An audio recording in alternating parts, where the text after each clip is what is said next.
Hampton Roads has a long-running high school and college sports tradition. It's time to give them the spotlight they deserve. This is 757 Sports Talk. Here are Matt Hatfield and Coach Ed Young.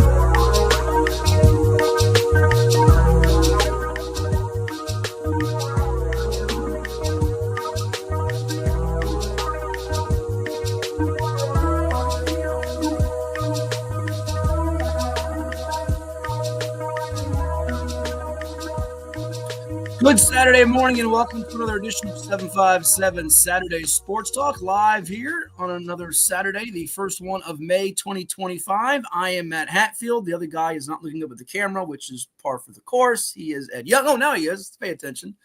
How are you, sir? Good morning as we are here with you early. Great. Feel great. Great night. Great morning. Beautiful out. I feel good. And the horses are running today. This is true. And I did not make a bet at all. Well, nothing wrong with that. You got Play-Doh in the background. That's all you need. Play with that. Play-Doh. Yeah. And you'll be happy. And you have an Etch-a-Sketch back there. You can draw things. Hold on. Somebody asked me about this the other day. They were being observant about my background. Wanted to know if there's anything like really fake or whatever. Everything on here is through the years. Listen, Ed Young is all real. He's authentic. He's the genuine thing. He's not fake.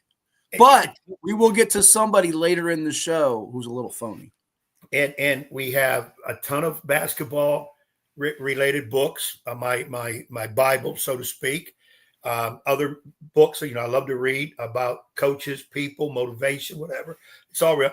And the authentic mini version of the world famous Ohio Arts Etch-a-Sketch. You remember you always did the little lines, then you shook it up, then you did something. This the real deal, people. Okay. This thing might be, I'll see a date on it. This is what I have to put up with, people. This is probably this could be older than Hatfield. This could be older than he is, believe it or not. So just so everybody knows, that's the background. And one of my other agents right here, Vinny Vanu's been keeping a low profile, okay? And, of course, when he goes right to this dude. Look, he watching him with everything, man. Vinny, it's okay. It's okay. So everything's good. Now, you, on the other hand, the last few days from what I'm hearing, vomit all over the place. Do you have to put my business out 15 trips there? To the bathroom. Well, you were sick. I'm concerned. Okay, yeah. You're sick. All right. Well, it's nice that you're concerned. I do appreciate your concern. It's a lot better than some of my friends who are always calling me for, hey, do you have this? Can I borrow this? What I need this. You know how a lot of friends, we call them the fair weather friends, need stuff. So no, right. I do. What we call, it's the one way friend. You saw the sign on the road. It's one way. I appreciate it. It didn't say two way. It's one way. Listen, I basically shut off half of the world for about 48 hours. I did. Yeah, people. He was out because normally we converse during the week a little bit, and he was I thought I was dead, and of course I was asking him, "Can I have this? Can I have that?" Probably the worst illness I had since when I was with the first year doing broadcasting on radio for ODU Women, the Conference USA tournament down in Dallas. We went straight from our regular season finale, Middle Tennessee, to the CUSA tournament, and I thought I was going to collapse, and I think it was like a food poisoning. You always worry, oh my gosh, is this COVID? Is this what? It was more food poisoning because here's the piece of advice, the sage advice I would give to any youngsters out there, and you hear it from your parents, you hear it from the older generation, you hear it from the Ed Youngsters of the world. Listen, kids, don't eat any food that's been sitting out for a long while. It looks questionable. Don't do it. And I made that mistake twice in my life once. So now if anything's sitting out, I'm going to be extra cautious. Going to get back full steam ahead on the health kick, and I'm going to be moving and grooving. So I do have to shout out my health coach, former Great Bridge Hoops coach, Gary Obenauer, for giving me some friendly pieces of advice as I was able to navigate that troublesome couple of days. But here we are, and alive and kicking, and we have a lot to go over today, including the Derby. We've got Darrell Wood scheduled to join us in about 15, 20 minutes or so. He the horse racing aficionado. You know him from his days at Colonial Downs. He's got a lot of hits to do today. We say hits because he's going to do like the car wash. You know, they have the ESPN personalities do the car wash. They go to this First Take, Sports Center, that's what he's doing today. He's got other spots to come on besides us, but he's allowing us some time today. And we're scheduled, we're going to hope, we were connected with him earlier in the week, but partially due to my illness, and we have not heard back. We're going to try to have on Maury graduate and former Auburn standout, Penn State standout wide receiver, KeAndre Lambert Smith, who was selected in the 5th round of this past weekend's NFL draft by the Los Angeles Chargers. He's going to try to come on with us this morning, so we're hoping that will happen. We were discussing it and planning it, so hopefully it does come to fruition as we had talked about. And by the way, it's also scrolling across our ticker just now. You and I got a chance to call the Portsmouth Invitational Basketball Tournament. How ironic, we talked about during the broadcasts that A.J. Hoggard of Vanderbilt, formerly Michigan State, was the first player to play in the PIT twice. How about a guy playing in the PIT and Ian Shefflin of Clemson, now going back to school, not to play basketball, but to play football for Dabo Sweeney? How about that uniqueness? Yeah, strong kid. I'm thinking tight end. That's if you're reading the ticker right, and yeah, that's what it's looking like he's going to probably play. Tight end. He's good hands, good feet work. As some people say footwork, good feet. He has good feet. Yeah. That's kind of hey. College is a good gig now if you can get it and stay in there. You're making some money. Some of these guys won't quite make as much money in the pros, especially if they don't make NBA. And some guys don't want to go overseas to play basketball. So, you know what? I'm going to go back to college and play some football, maybe some soccer, or maybe tennis, whatever, and make me some NIL money. What a gig. If I wasn't so darn old, I'd want to see if I have another year of eligibility in something. Yeah, that would be nice. If you could go back and rekindle those great memories. And speaking of rekindling memories, we're going to actually have later on in the program our conversation that we had with one Brandon Adair, Virginia Wesleyan All-American, Princess Anne High standout, who was one of the many inductees last week at the Virginia Sports Hall of Fame. And we chatted it up with him. And I have to, since you were talking about now I'm gonna griddle you here. I'm gonna put you on the griddle. Ladies and gents, for all of my sports card memorabilia followers and trackers and diehards out there, you know when you go to something of this quality and you are seeking autographs that you have to come prepared.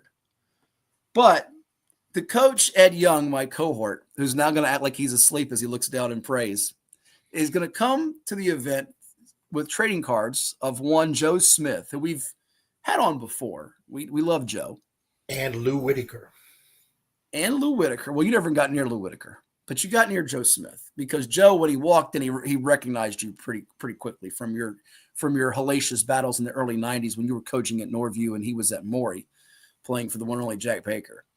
But folks, when you go to get autographs, generally it's a good idea to come prepared, not to just bring an ink pen like this, which is what the coach Ed Young does to get trading cards signed. What are we doing here? And to Joe's credit, to the former number 1 overall draft choice, who's just a swell guy, to his undying credit, he attempted to sign these cards with an ink pen, and he's pressing down on it, and coach, this thing won't sign. You got like a Sharpie or something. First of all, this is a guy that comes to the state tournament every year with me on the NFHS network. Never with a pen. Has to always borrow one of my 27 pens as I show you all the pens I keep. Never comes with, and he's going to say, well, because I know Matt comes prepared, I'll just like he did in 3rd grade, I'll just fudge off the pretty girl's paper over here. Or the pretty guy like me, right? I'll just, cheat off the paper here. This is the one time he brings an ink pen, not a Sharpie, an ink pen. What do you have to say for yourself? The Sharpie that I was going to bring, in fact, 2 of them, I hadn't used them in a while because, I don't normally go for autographs. I don't, not big on autographs. Oh, It please. didn't work. And I didn't have time to run to the store and hurry up and get a Sharpie. So I had a couple flare type pens that I thought, okay, this works. It might be able to work. Wait. What is a flare type of pen? It's I don't know where's the pen. I don't have the pens. You already lost it. I lost it already. So I don't bring. Okay, America, why would I bring a pen when this dude has 47 different color pens? And I said, okay, Matt's got a few pens. I'm sure he'll lend me one to use. So I don't have to worry about sticking one pen. Red or blue? Bring one. I even black. No, I will never bring a pen to the state tournament. I don't need it when I'm sitting within 6-8 inches of you. There's pens right galore you have. You have your little crayon box has a hole in the back where you sharpen the crayon. My co-host here is always well prepared and things of that nature. And I give him tremendous credit. And then I say, you know what? I'm going to make Matt feel good. Matt, can I borrow a pen? Now, Matt will say, oh, I did a good deed today. I helped this Gozo right here do something good today. So that's why I did it. Okay. What's the difference between hold on. Let me time out. What's the difference between a Gozo and a Bozo? A Bozo's just a total idiot. Gozo's you're on your way. So my thing is with Joe, Joe's a great guy. It's great guy. He could run for office that night. He knew everybody. Everybody was gravitating towards him. Always has a big smile. He had the biggest contingent there. Boy, he had the biggest contingent. They sat right in front of us. In fact, I thought we were with them too, because a couple of dudes asked me, how do you know Joe? I said, we're related. And, okay. So, and I couldn't get to Lou Whitaker because he was in hiding half the night, and he had his little crowd too. So, and I had a Lou Whitaker rookie card, Topps rookie card, 1988, I think it was.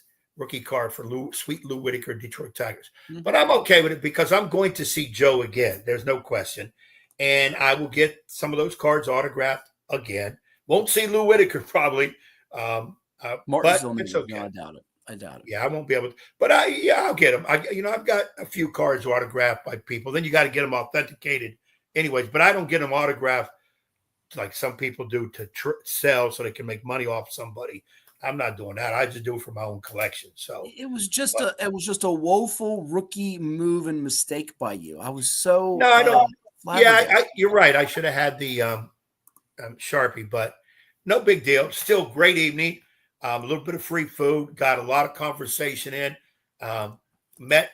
Oh my God, what was his name? The referee, Matt. Guy came up to me and said, Matt Myers. Matt Myers says to me, "I think I know you." As I gave you a technical one time. That was a good one. That's how we started conversation. Yeah. And he said, you probably won't like me. I said, what? First of all, you look like you're 21 years old. You don't look like old enough to be. There's you and Joe. There's Big Joe. Look at that. Yeah. Man, man, sometimes they confuse us because we have that type of dress that we do. Yeah. But Matt Myers came up to me. We talked about it years ago while he was in University of Hampton. He was refereeing. He was officiating, and so we were playing somewhere on the peninsula, and he banged me with a technical. And one of the all-time great officials, Larry Rose, was in the crowd evaluator. Went down in the locker room after the game and said, "I got to shake your hand. You're one of the first people I've ever seen give that guy a technical foul." He said, "You're going to go places." And he goes, "Coach, it wasn't that you cussed me out. You just stayed on me. We didn't cuss. You weren't disrespectful." I said, "Well, probably a young whippersnapper like you needed somebody to stay on him. So I always try to help officials too." And I said, and now look at it. 7 years in the NBA. So great conversation with him. Most people wouldn't do that. And he did. And we had a great talk about different things. And of course, he's good friends with Brandon. That's why he was there. And there was another young lady there who was a NBA official in Brandon's crowd. So they came to see Brandon and Brandon did a great job. But he don't like getting in front of people. You can tell he's real reserved, and he even said that. He said, "This ain't my bag coming up in front of people." But he did a great job. Because some of the speeches were they were different. They were different. They definitely were that. But it was a fun night, and a salute to all of the inductees. The list that includes the likes of Joe Smith, Mike Smith, Lou Whitaker, Harry Minium, Allie Krieger, Ed George, Murray Cook, Dan Bonner, and of course, as we just mentioned, Brandon Adair, who you'll hear from a little bit later on in our program. It is 757 Saturday Sports Talk, powered by CoVA Sports TV. We encourage you to always interact with us, like, share, and subscribe to the YouTube channel on CoVA Sports TV. Oh, there's yours truly with Brandon Adair and the one and only Bob Rathbun, who was so kind to come this year. He's usually busy with the Atlanta Hawks, but they got knocked out of the play-in pretty early, and always good to connect with Bob and hobnob with him and the great folks from the Virginia Sports Hall of Fame. So always got to shout out Will Driscoll and his team that make it possible. They do a superb job with it, and Will going into a new field, but he's the one who's really gotten that Hall of Fame back up on its feet and moving and grooving again. So, and we say good morning to Chuck Bright, the pops of your former PG, Dontrell Bright, who's still playing. Is it Brazil? He's still playing pro ball overseas? In Brazil. I saw Chuck at the PIT. Yeah, he was there. I was busy doing some games, but yep. So good to hear from Chuck out there. You're always encouraged to interact with us through our YouTube channel, through Facebook. The chat line is always open where you can comment and speak with us on the program. So a lot going on. Yeah, I think we are going to have KeAndre Lambert. He just got back to me at 10:40 Eastern is the plan. So I think that's the effort we just did hear back from. So good to know that after I about passed away a few days ago, that he did not forget about me. We do appreciate him. Whether he comes on or not, he did respond to us. So that's good to hear this morning. We got Darrell Wood coming up in a few minutes. Our guy. Yeah, we appreciate you, Chuck, out there. You got to weigh in on Coach out there, Chuck. I mean, are you disappointed that he didn't have a Sharpie? He's got to come prepared with the Sharpie, Chuck. I mean, Dontrell would be shaking his head about this if he was watching. He would be so disappointed in Coach. I know he thinks of him so highly that. Well, speaking of that, Dontrell's now been a pro, I think, 6-7 years. Yeah. I don't think I have his autograph. You know what we should do? This would be a fun segment, especially in the summertime. Now, they might be playing or busy. We should get all of your former pro players that are playing in different countries now, not in the U.S., talking about Dontrell Bright. Andre Jones is another one, right? Shannon Evans. I was getting to that. How many do you have playing in different countries right now? Pro, was it 4 or 5? I think active. I know you've had Nick Wright in the past, who played at Old Dominion, and Quentin McDuffie in the past, but active. Is Ed Drew still playing, by the way? Still active? I think Ed's a personal trainer, basketball personal trainer in Northern Virginia. Okay. He could still play. He still has you've got 3, but just at Nansman River, not counting your days at Suffolk High, Green Run, Norview, you've had how many pro ball overseas and how many active? What would be the numbers if you had to estimate? Ooh, estimate of all my travels, I would say. No, just Nansman, not even counting the other stuff. Oh, just Nansman? Yeah. Probably about 6. That sounds about right. I was going to 6 or 7, right? 3 active. Shannon, 3. Andre, and Dontrell. So if we could get them in a, I don't know if we could do the quinta box. I know we could do a quad box. We could get them up there. That would be pretty cool on one show in different countries. That would be pretty neat. We'd be breaking ground. That'd be pretty cool. Yeah, that would be neat. They'd probably roast the heck out of me, but wow, that's high praise from Jarnay Summer. He must not watch Law and Order if we're his favorite show of all time. But we do appreciate it. Yeah, it's not even my favorite show, but I'll tell you what. We need to make you do a commercial. You and the Pitbull. We love it. There you go. Chuck says he can't wait for that. Yeah, we got it. Now, Dontrell of the 3 is the quiet one. Andre is the analytical one. And Shannon is off the chain one. Yeah, Shannon will talk. We'll have no trouble getting words out of him. Super E, you will not see me. I have a previous engagement. That means he has a date. Sorry about that. Go ahead. Wait a minute. Are you going to the Iverson tonight? No. I didn't say that. I'm still getting well, by the way. I will not be. Okay. I'll be watching Game 7. I'll be watching the Derby and then Game 7s, plural. But I will miss it, unfortunately. Okay, so Super E's been doing a good job. He had if you check out his IG, maybe he'll drop some links for folks up on the YouTube chat. He caught up with Kareem Stagg, the former Oscar Smith big man who we spoke with in the summer, who's headed to the University of Georgia. Georgia. I gotta say it like that. That's how Delisha Milton Jones taught me. You gotta say Georgia to play his college hoops. So there you go. Well, and he will have to represent the show by lining up us some guests. Drop our name. Drop the show name. If they'll give you the their numbers. If we don't have them, usually Hatfield's got everybody's number. so we can have some guests that we can get on in the future. So I was planning on going, and something else came up that I cannot turn down. That's a date. That's a date. Well, it doesn't always have to be a date. I mean, it could be you. prior a new engagement. Well, no, I don't say engagement. I'm not getting engaged. I should have an interesting night. Okay. Fan of the new Norfolk Collegiate hiring. Well, seeing that Matt was sick all week and didn't give me the scoops. You know who it is. It's David Cochran, son of former legendary yes. Cochran. We got another Cochran in the coaching business. Yeah, he was coaching at Ocean Lakes for a brief period of time. If he's anything like Dad, they'll be all right over there. Yeah. By the way, on player, I'd like to see it's a date-you-old dog. I love it. Hey, player looking forward to it. We've seen Jordan Scott before, and I think he's talking about with Syracuse here, Kyan Anthony. Think of Carmelo's offspring. But there's a lot of good players in that thing. To me, it would be Nate Ament. And I'm going to tell you why Nate Ament. He's from our state. He is the number one player in our state. I've gone on record. Gatorade even quoted me when he got the Gatorade Player of the Year. I said he's the best forward we've had in a long time in VA. And I think he is going to be fantastic. So he's the guy. And he could be a one-and-done guy very easily. We have to take a quick time out because we do have waiting patiently for us. And he's ready to talk some horse racing with us, one of the best in the biz. You know him as Darrell Wood. You know him from Colonial Downs. You know him breaking down the Derby. He's the very best when it comes to doing that. He's going to come back with us and give us the insight on what to expect. Could be some wet weather in the forecast. It's all coming your way here on CoVA Sports TV after a quick word from the sponsors that make it possible for us to do this with you each and every week. Stay tuned. You're watching 757 Saturday Sports Talk.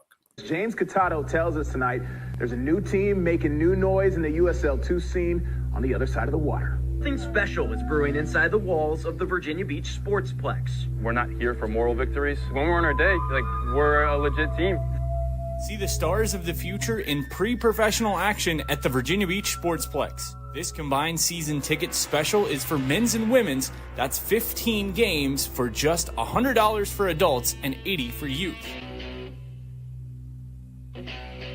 VBU has a brand new women's team that competes in the W League. Soccer fans, it's time to rally behind Virginia Beach United. Tickets are on sale now. Visit vbunited.com. Don't miss out on Virginia Beach United. As a banker at Town Bank, we believe that people bank with people, not with banks. You're looking for an actual personal relationship, and that's what you get at our bank. You get that person that gets to know you, gets to know your business, is there for you. I think that is what motivates us, what drives us. And the idea that we are trying to serve others and enrich lives, I think is very true.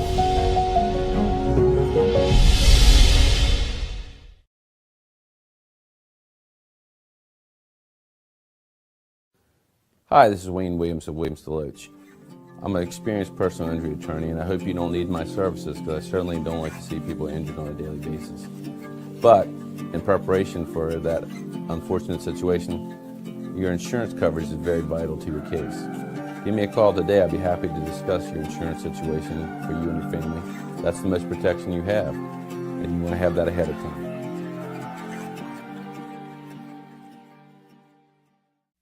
Well, it's everybody's favorite time of year again. Time to prepare to make your annual donation to that infernal revenue service. And if you're like me, you need help. Help to keep that donation as small as possible. You need John Maynard. PFP, LUTCF, EA, all those initials behind his name mean he's qualified to work on your taxes. He's an ATA, accredited tax advisor. He's an ATP, accredited tax preparer. He's a fellow at NTPI, the National Tax Practice Institute. And if all that weren't enough, he's also been voted the best of Norfolk and the best of Virginia Beach awards. John Maynard has been professionally trained in tax preparation and representation. He brings to the table over 30 years' experience in federal and state returns. He delivers personalized, one-on-one service, and he's a certified electronic filer. The IRS likes electronic filers. So get off your W-2 and call John Maynard at John's Tax. This is 757 Saturday Sports Talk. Here are Matt Hatfield and Coach Ed Young.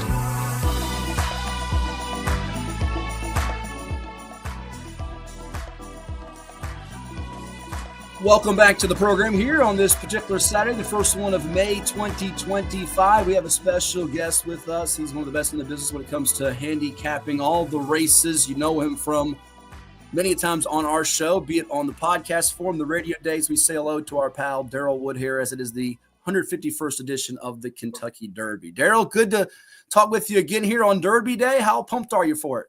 Yeah, no, thanks guys for the invitation, and I always love doing this. And you know, it's the biggest day of the year. It's the one day that no matter what walk of life you're in, what your economic status is, you are a racing fan, and it's one of the greatest events in sports. So yeah, always happy on Derby Day. Absolutely. You break it down so thoroughly for us. There's a lot of storylines. There's Bob Baffert back at Churchill Downs. There is this heavy favorite that's got a really neat name for us that are writers, journalism, that is the favorite here, expected by many that follow this to be a really, really strong horse. And there's also the potential of weather, muddy or sloppy track. Take them how you want in any order you want there, Darrell. The potential weather here, Baffert back, who's had so much success, and journalism. What really grabs you the most? Well, I think first off, Bob Baffert, he said a 3-year penalty of racing at Churchill Downs and in the Kentucky Derby, and he's got a horse from the rail, maybe not the best spot at all. Citizen Bull is his name, but he's good on an off track, which could happen today. Breeders' Cup, a juvenile winner. He was last year's 2-year-old champion. So Baffert's coming in with a really solid horse here today, and I'm sure there's nothing he'd like more than to get back to the winner's circle at Churchill Downs. You mentioned journalism, a horse that's just so much to like about this horse. He's the favorite, I believe, most recently at 7-2 odds, but has won 4 in a row. His speed figures are great. His workouts have been great. His breeding is great. He can close. He can be on the front end, on track, off track. And again, lots to like. And I'll tell you what, you guys are in the business too, and I'm so intrigued with the hunch exacta of journalism and publisher. What an opportunity to throw a couple bucks on a hunch bet. But yeah, lots of other storylines too. The weather could be a factor. We're not going to know. We do know that the Churchill Downs track does dry out quickly after rain. So the rain looks like it's forecasted early in the day. So it's really going to be a post-time decision on, you know, what the track is like and where your betting opportunities go. There you have it, Ed, from Darrell. You drop the exacta of journalism and publisher and you win. You got to split it with Darrell 50-50. You never know. Those stupid hunch bets, you know, you can read all the past performance data, but sometimes those hunch bets just come in, things that just seem to make sense. So you can't ignore that for sure. Very true. Ed? Well, I'd like to have a hunch that says, first of all, good morning, Darrell, and we really appreciate you coming in. We know this is a day where the world wants you, so we're glad you gave us some time. Even though I haven't really did any studying on him, give me a chunk of gold because I can use some money or some gold right now, so I'll take it either way. Darrell, the thing I want to ask you, Darrell, in racing, I probably ask you this every year. We talk a lot about the trainer. Matt led off with Baffert being back in, and of course with horse. How important is the jockey, the person riding the horse? And secondly, who in your mind is the best jockey in this race today? Well, I tell you what, Ed, we had the Virginia Derby. This year was a prep race for the Kentucky Derby back on March 15th at Colonial Downs, and that was the first time ever that the Derby used to be run in fall. It was a turf race, and this year with Churchill Downs owning the track, it only made sense to move that race to spring, and the winner is an automatic win-in-your-in horse for the Derby, and that's American Promise, who I'm sure we'll talk about here in a minute. But that day at Colonial Downs, Flavian Pratt was there. He had 5 or 6 wins that day. Manny Franco, who's in the field today as well, raced the day before Derby Day at Colonial Downs and had, I believe, 6 wins. And it just to be able to see firsthand, and we've got a really good group of jockeys there, but to see firsthand how these elite riders come in and can make a difference is eye-opening. I think the best, at least from everything I've read, I think it's Neoquo's number 2 horse.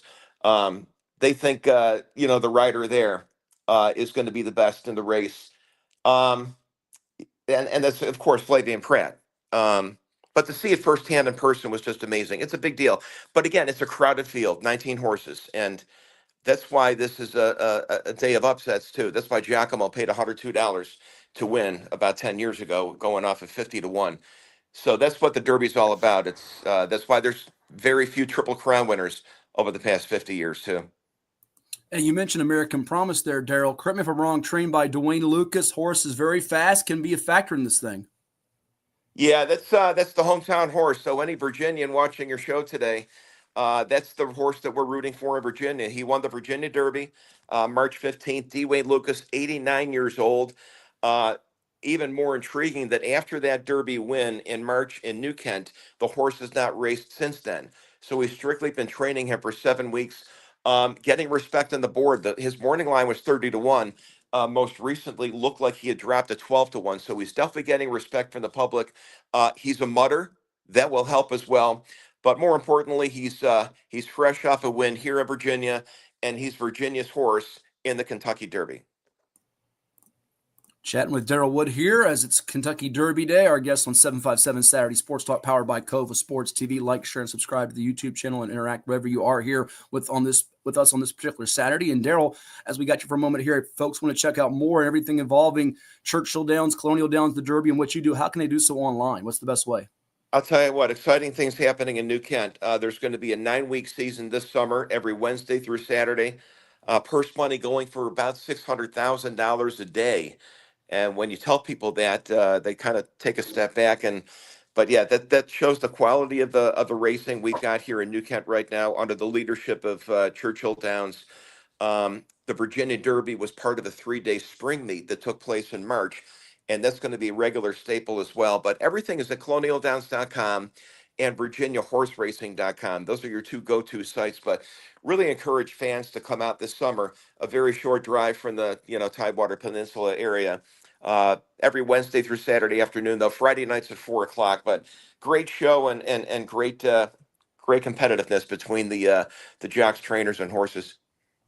You might find Ed and me one of these days in the summer, as we were at New Kent just a couple of months ago for a big basketball game when the Trojans were undefeated, Ed.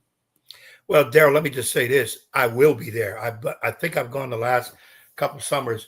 You telling me I missed the Virginia Derby. I didn't know it was moved to March. Is there going to be a particular race kind of like the Virginia Derby would be the highlight race, or they're all just very similar? And I do want to echo to people, it's a great day to go out, spend a few tokens here and there, get some food, and watch the horses running around. I love it. I'm sold. Yeah, no, there's the big race, Ed, is going to be August 9th. It's called the Festival of Racing, but it's highlighted by the Arlington Million. It's $1 million turf race. They've got a Grade 2 Beverly D Stakes on the same card and a Grade 2 Secretariat Stakes. So if you're looking for one day to see the best of the best, Arlington Million, Beverly D, and Secretariat Stakes will all be part of the Festival of Racing on Saturday, August 9th. And Mark Cassey, the trainer of a Derby horse here, he's won a couple races of those races. He won the Arlington Million and the Beverly D in 2023. So yeah, lots to like about the New Kent scene. Admissions free, it's pretty laid back. They've got canopies for the hot sun, but it's a great day, a great afternoon out. Well, and also now we get back into the Derby. What about? I know this came up in the past. I think it was last year. Some of the international horses coming in, Japanese, wherever. Who is such, and what do you think their chances are? Yeah, 2 Japanese horses today. Admire Daytona and Luxor Cafe. The Japanese horses have been 0 for 8 in Derby competition, but they are getting a lot more respect, and especially Luxor Cafe today, coming in off a big win in Japan. This is going to be his first race in the States, but it was a 2-turn win, was 4 to 5 wide through both turns, and just literally blew the field away. The question is, will this be their breakthrough year? Luxor Cafe is the son of American Pharaoh, who was obviously a Triple Crown winner here in the last 10 years. So, yeah, it's whether this is the time, but Luxor Cafe certainly has got credentials bringing into Churchill today. Yeah, Luxor Cafe is a horse I like a whole lot in this one potentially here, Darrell. I'm not sure whether it's a win. It could be a place or show situation for a trifecta exacta. But I want to also ask you, too, we had a scratch in the last 48 hours with one of Baffert's horses. You outlined one of them being Citizen Bull in that one post, but Rodriguez, which won the Wood Memorial, that scratch, Baeza stepping in. How much did that in the last 24, 48 hours change at all your projecting handicapping when you have a switch like that, or not a whole lot? Yeah, I mean, Baeza's been within a length of journalism in one of his prep races, so it certainly brings credential. Actually, Flavian Pratt chose to uh, go on Baeza, so that says something too. I'm not sure if he's a top 3 or 4 selection for me, but he definitely warrants consideration in your exotics, no doubt. Okay. And another horse is really getting a ton of attention here lately. I've seen some people picking it with the trainer William Mott. It's a classic closer, not your speed horse, is Sovereignty. What's your breakdown of that horse? Mott thinks this is his best chance to win a Derby, possibly ever. He's 1 for 13 in Derby competition, but this horse won a nice prep race in Florida called the Fountain of Youth Stakes. Went on to compete in Florida next in the Florida Derby, got a real close second. Junior Alvarado's going to ride today, but Sovereignty definitely. Bill Mott's going to. Anytime you see the name Bill Mott, who's obviously from the cigar fame, warrants consideration. And when you read a quote that says he thinks this is his best chance of any of his 13, you definitely got to include him. Yeah, very big stuff there, Ed. And Darrell, we always, when you're looking at it, and I was looking at the, trying to do my homework on this also, you'll see they'll talk a lot about horses being speed horses, and then you have some horses that are known for strong finishers. I'm assuming, being a novice at all this, strong finisher probably a little bit more important than speed, because a lot of times you'll see those rabid horses get out in front, people thinking, oh my God, they're going to win this by easy. And then all of a sudden they can't sustain it the whole track. And here comes that strong closer, good finisher. Contrast that idea of speed horse and strong finisher horse.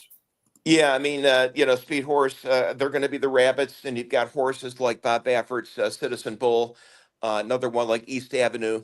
They're expected to get out early.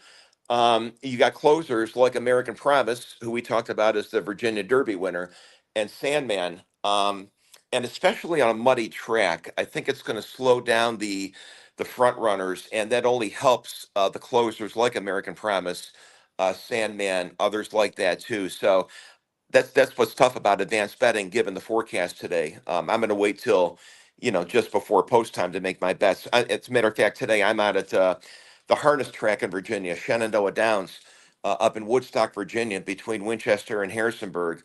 And we're running this afternoon at 3:00 harness racing, but we're going to take the Derby as well. So I got the luxury of waiting until just before post time to make your bets. But yeah, that's key, obviously.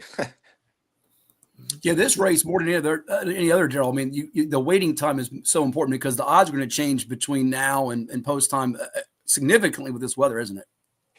It is. And the other thing, too, the race is 1.25 miles here, and not many of the prep races have been 1.25 miles. So the front runners that are used to getting out in 1.16 and 1.125 race and maybe hang on, all of a sudden encounter, an extra furlong or two today. So that's another big factor. And as the Triple Crown continues to the Preakness and the Belmont, the distance increases as well.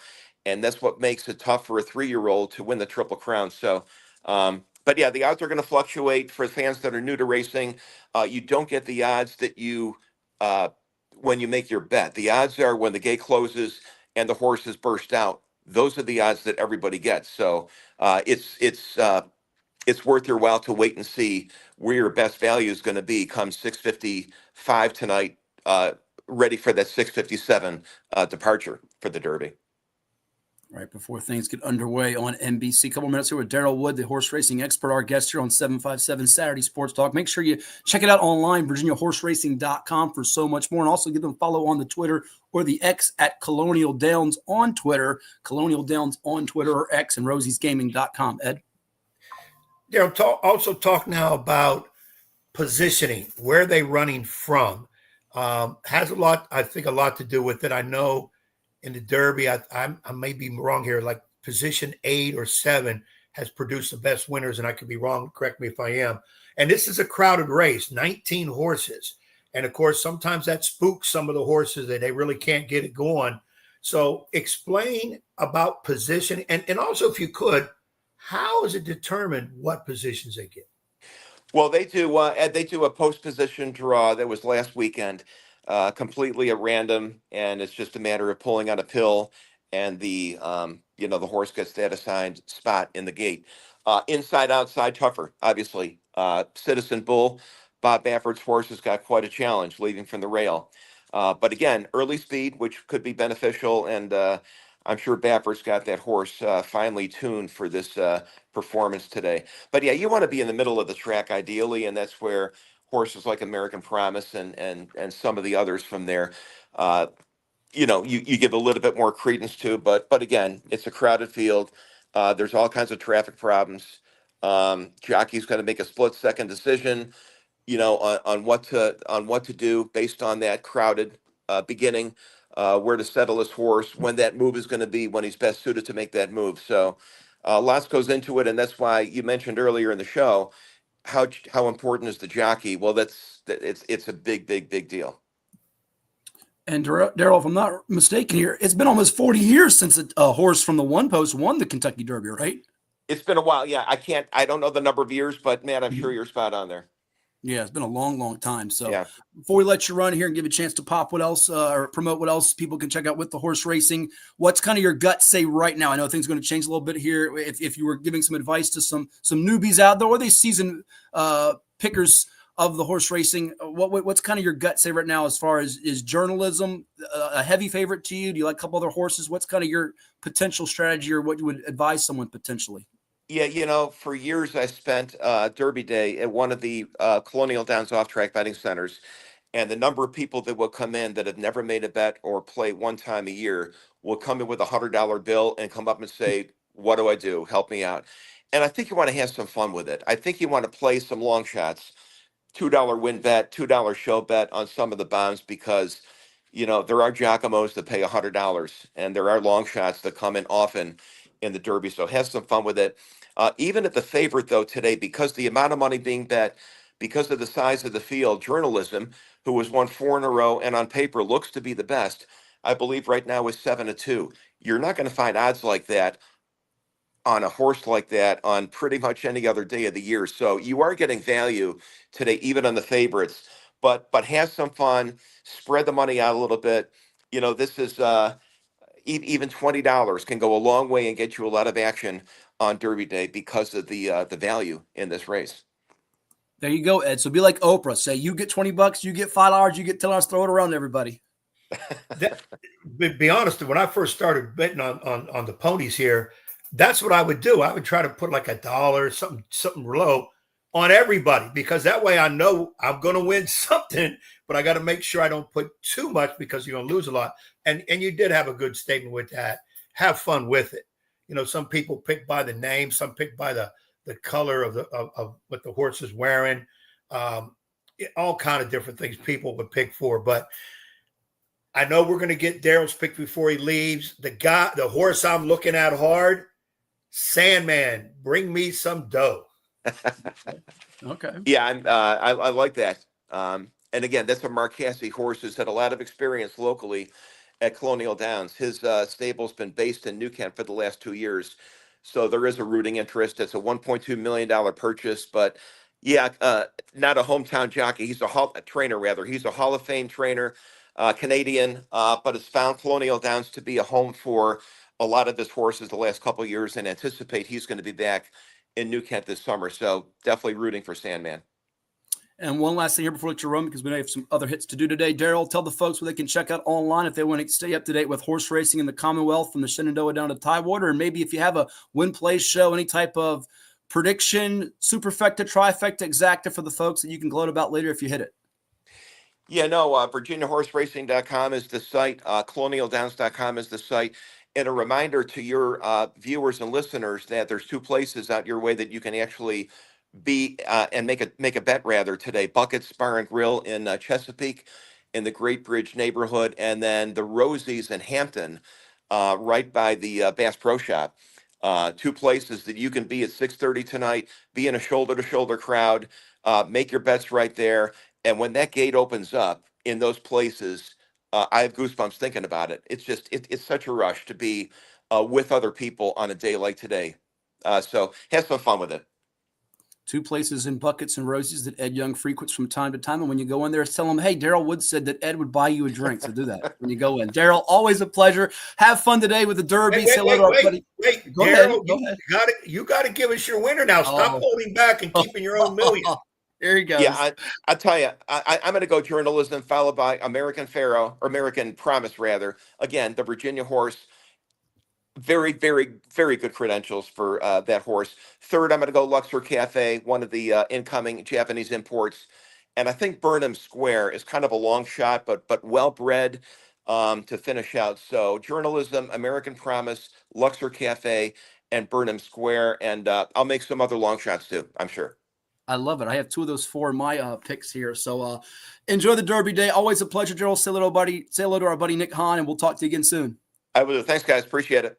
Thanks, Darrell. Darrell Wood with us here on 757 Saturday Sports Talk. We'll take a timeout. We got more coming your way here on the program, including our conversation with Brandon Adair. The chat line remains open. Hit us up on CoVA Sports TV. Like, share, and subscribe. We've got people interacting on the Facebook, on the YouTube, on the Twitter, on the X, the Instagram. Our man Darrell Moore out there, former Kempsville Girls Hoops coach, says good morning to us on there. Got to get those chat comments from the Instagram up there too.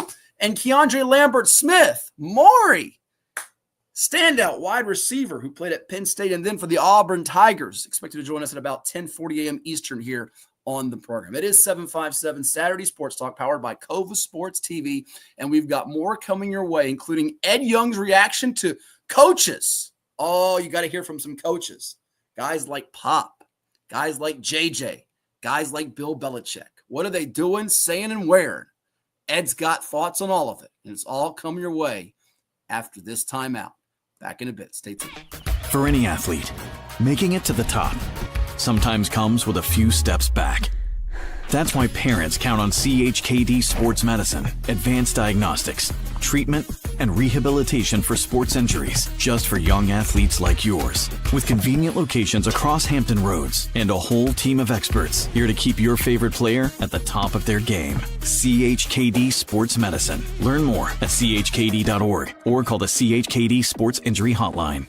CoVA Painting. We don't just paint, we transform spaces. Visit CoVApainting.com or call 757-550-7357 and mention the Sportsplex for 10% off of projects over $1,000.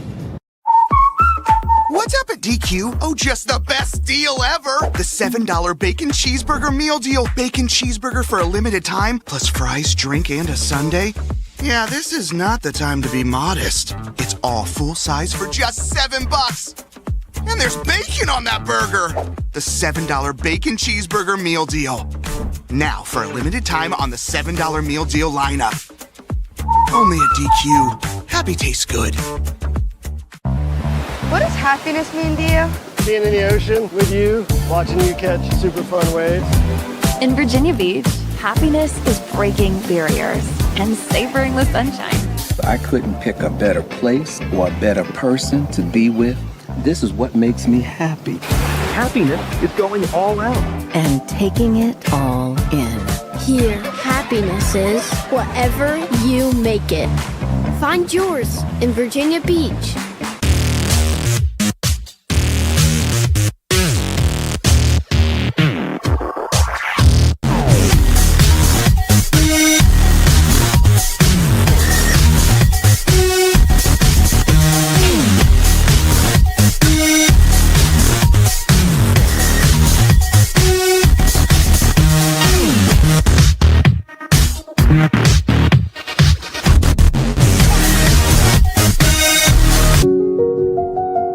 I grew up here. I know this town. I know the people here.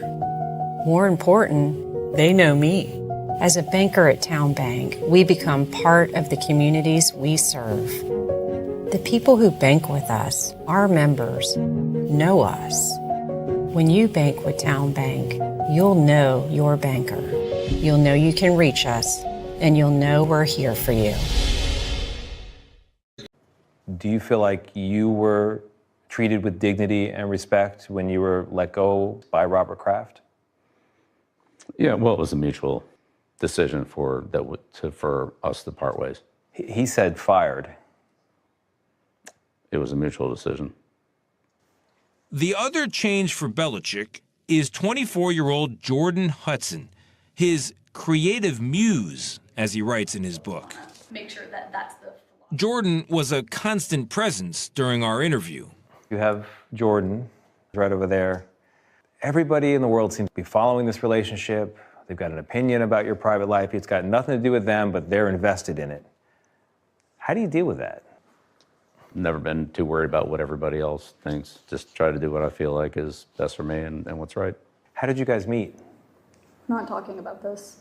No? No. It's a topic neither one of them is comfortable commenting on, though Hudson has recently posted about it on Instagram. You joined InstaFace, as you put it. I love that. There's some great pictures of you and Jordan, where you're a fisherman and she's a mermaid. It's charming. It's a different side of you. What's the reaction been like?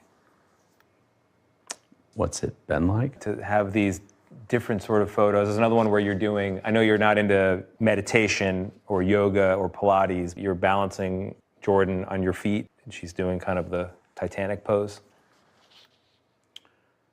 Yeah, so I'm on some of those social media platforms, but I honestly don't follow them. What he does follow isn't clicks or views, but touchdowns and, above all, wins. You do seem like you're having a lot more fun these days than you were in other chapters of your life, let's say. I enjoy football. I enjoy the whole process of it. It's hard to win, and it's hard to beat other good coaches, good teams. I appreciate the grind. I appreciate the competition. But coaching's fun, and honestly, I feel like I haven't worked a day in my life. What? You're a phony! Hey, this guy's a great big phony!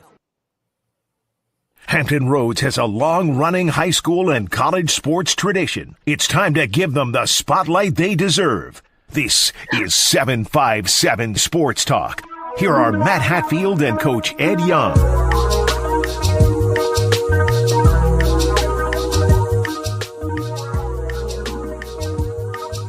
What on earth was Bill Belichick wearing? Did you see the rip in the sweater? I mean, and it never worked a day in my life. This guy is the guy that works every day in his life. I mean, this woman has got him totally hypnotized. It's unbelievable. It is unbelievable what a very attractive young lady can do to an older gentleman. And I'm just going to leave it at that. I am Matt Hatfield. He is the Coach Ed Young. And hour 2 is just about here on this particular Saturday. A sensational one. This first Saturday of May 2025. Defend Bill Belichick because he needs someone to defend that good Lord, god-awful interview he did with CBS Sunday Morning. He is, listen, the most accomplished football coach of all time. Nobody's going to question his intellect. But my goodness, was that a rough watch or was that a rough watch? It was a rough watch. Number one, and he is tremendous coach in his own right. And he should have dressed different. You think? I don't care if he wears his hoodie with the cut sleeves, okay? Because that's what we know him for. That shirt is not Bill Belichick. And he's got to do better than that, okay? Now, the 24-year-old. People, it's his and her business. Sure. She's legal age-wise. Yes, the discrepancy in between 50-some years. Got no problem with that. It's not for a lot of people, and that's fine. But Here's for people to judge on him that's ridiculous, or she's ridiculous, she's in it for money, ulterior motives, blah, blah, blah. You're missing it. Yeah, no, I'm saying I'm not missing it. I'm telling you what that part, because I've heard a lot about it. No, they're upset that she's manipulating him to where he won't answer a question. That's different than the age. I don't care if he's 12 or she's 12, he's 8. If she's 12, that's different. But yeah, it's part of it. Okay, it's part of it. Sure. It would not be for me, because I've been asked this question by 3 different people. Would you date or be married to somebody that much younger than you? And my quick response was to laugh and say no, because it's different eras. I've dated some younger women, not that kind of gap. And one in particular that I will not bring up because, oh my God, I knew it wasn't for me. The thinking is too different. And her being manipulative, first of all, and again, I'm going to blame Belichick. He's smarter than this. Sure. Before you do an interview, I think you have a right to say, okay, we've done this with people. Here's what we're going to talk about. Are there any questions off limits? Some people will, they want to know that. Are there going to be any questions off limit? An person being interviewed always has the option to say, I'm not really going to answer that. And that's fine. Okay. And then when somebody keeps digging, me, I'm taking the microphone off, I'm walking off set, but I'm going to try to have all that taken care of. For her to be in the background and say, oh, we're not answering that, we're not doing that's not right. She should not be doing that. That does make him look buffoonish. She should not have that done that way. Is she controlling his whole life right now? Whatever. She's a woman. Okay.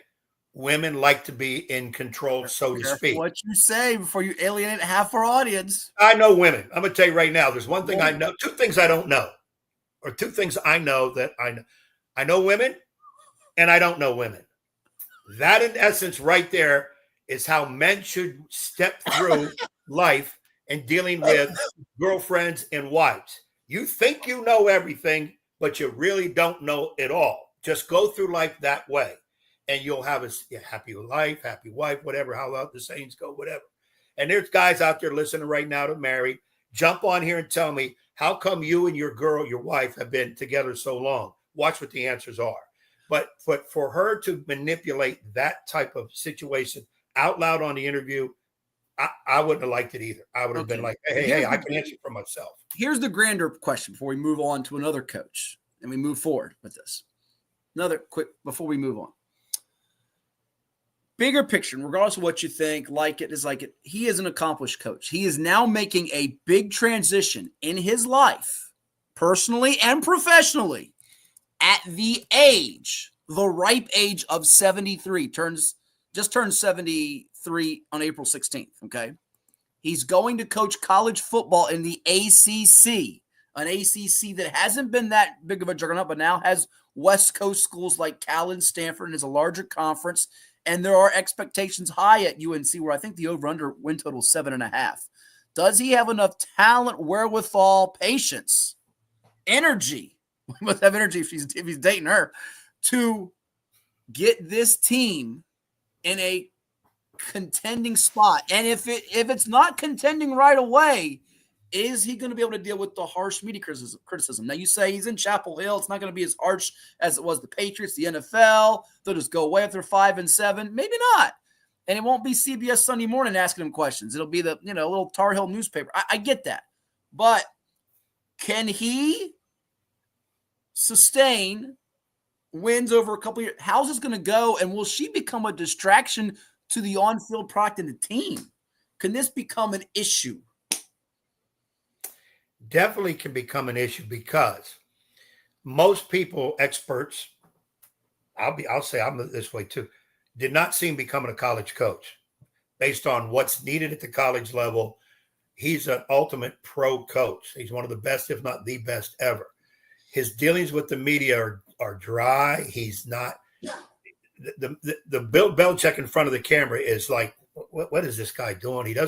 He's not real excited. He's very dry in his answers, very short, succinct in his answers. And a lot of media people don't like that. And they'll start digging.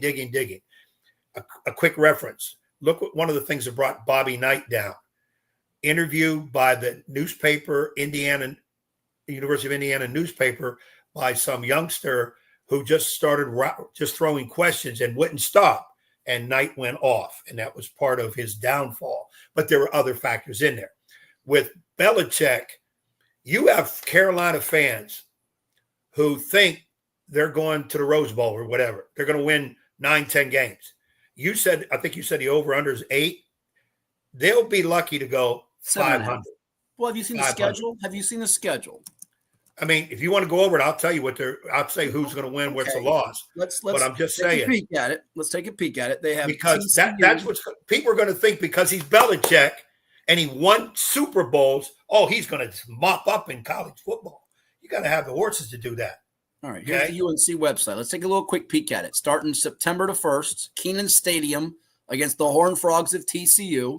They go to Charlotte. They host Richmond. Should be no worse than 2-1 out of the gate. No worse than 2-1 out of the gate. Could be 3-0. At Central Florida, who can be hit or miss. Hit or miss. Then you host Clemson. I think that's a tough game. You go to Cal, who I think they can beat. How about that Virginia game? Circle that October 25th when the Cavaliers come down. It's in Carolina. It's in Carolina. I know it was a couple years ago. Mac Brown had a team favored by 20+ and lost to them. I'm just saying circle that game because 6 days later they go to the Cuse, to the Orange, to take on Syracuse. Host Stanford, at Wake, Duke, at NC State, who's ready to really give him heck. That's a big rivalry game. He's got a chance to gain some momentum down the stretch of the schedule here. But you're right. It's going to be on that little bubble. I don't think it's a slam dunk to win 9-10 games. And they're not going to go 4 wins or less, I don't think. So no. I would say at worst 500. Right. You're right. I would say 500 at worst. Super Eats says that Tar Heel Illustrated has. And by the way, check it out on Tar Heel Illustrated. We've had him on as a guest many times. Andrew Jones announcing his in July. We're gonna get Andrew on the show soon. We exchanged a couple of personal, sincere texts to each other yesterday. Awesome guy. He's going to be leaving his longtime post as the publisher of THI. People go check it out for free on the North Carolina Rivals site. He's been one of our best guests that we've had for many years. But it'll be Tar Heel Illustrated and other websites asking questions to him. So but we'll see how that goes. But one thing Belichick will say, and I think you'll agree with this, is he will not blow up and snap. He will be composed, even if he's dry, with the criticism. So you won't see him snapping. Yeah, it's been his MO. He's not the Bobby Knight type personality. No. And as far as the 24-year-old girlfriend, people let it go. I mean, come on now. There's a lot of old dudes out there that wish they had a 24-year-old. Hold on now. You said let it go. When he puts out a statement about the interview and he takes a little shot at Robert Kraft, which he's allowed to do with the little, I turned this franchise into, was it $800 million to $5 billion? But when he puts this thing about what he thought the questions were, what do you expect the questions to be? Everybody's just going to kiss your fanny for 2 hours? You're going to get some tricky questions. So, no, I think, and when she's sitting there running the show, and maybe the CBS wasn't briefed on her sitting there and basically having editorial control over the interview, that's a problem. That is a problem. I don't care if she's 24 or 84. That's a problem. Right, but I'm saying the idea that a 73-year-old man is dating a 24-year-old, take that out of the narrative. That's not okay. But you don't think it's unusual. I'm not judging. I'm saying you don't. It doesn't matter. Yes, the world has to say that age difference is unusual, and most people are going to say that ain't going to work. Well, it may not work for them, but it could work for him and her. That's fine. Right. Again, I personally, I wouldn't have that kind of an age gap. Period. But take that out of it. Now, the part I don't like, and Belichick got to talk to her. If I'm going to be in an interview and you're in the interview, because she's almost like his PRist or whatever, publicist, whatever. Yeah. Don't answer for me. Don't interrupt an interview for me. I've been doing these interviews before you were born, which makes that statement like, what the heck? So that has to be smoothed out. Period. That needs checked. But I just think people need to take that part out because there are people that say, wait a minute, he's 73 years old and he's dating a 24-year-old woman. He's a child molester.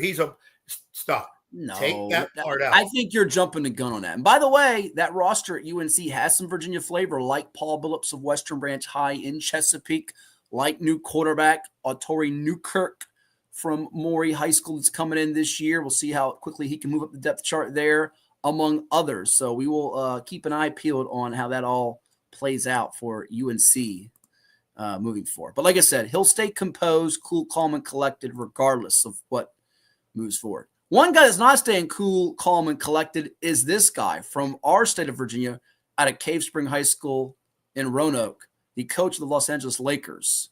And you know him as JJ Redick. I'll call him Jonathan Clay Reddick. Look, you don't have to repeat it. We don't have to repeat it. I can repeat I've seen the trend now. I've seen the trend for years. What's the trend? The trend is always making excuses. Doc, we get it. Taking over a team in the middle of the season is hard.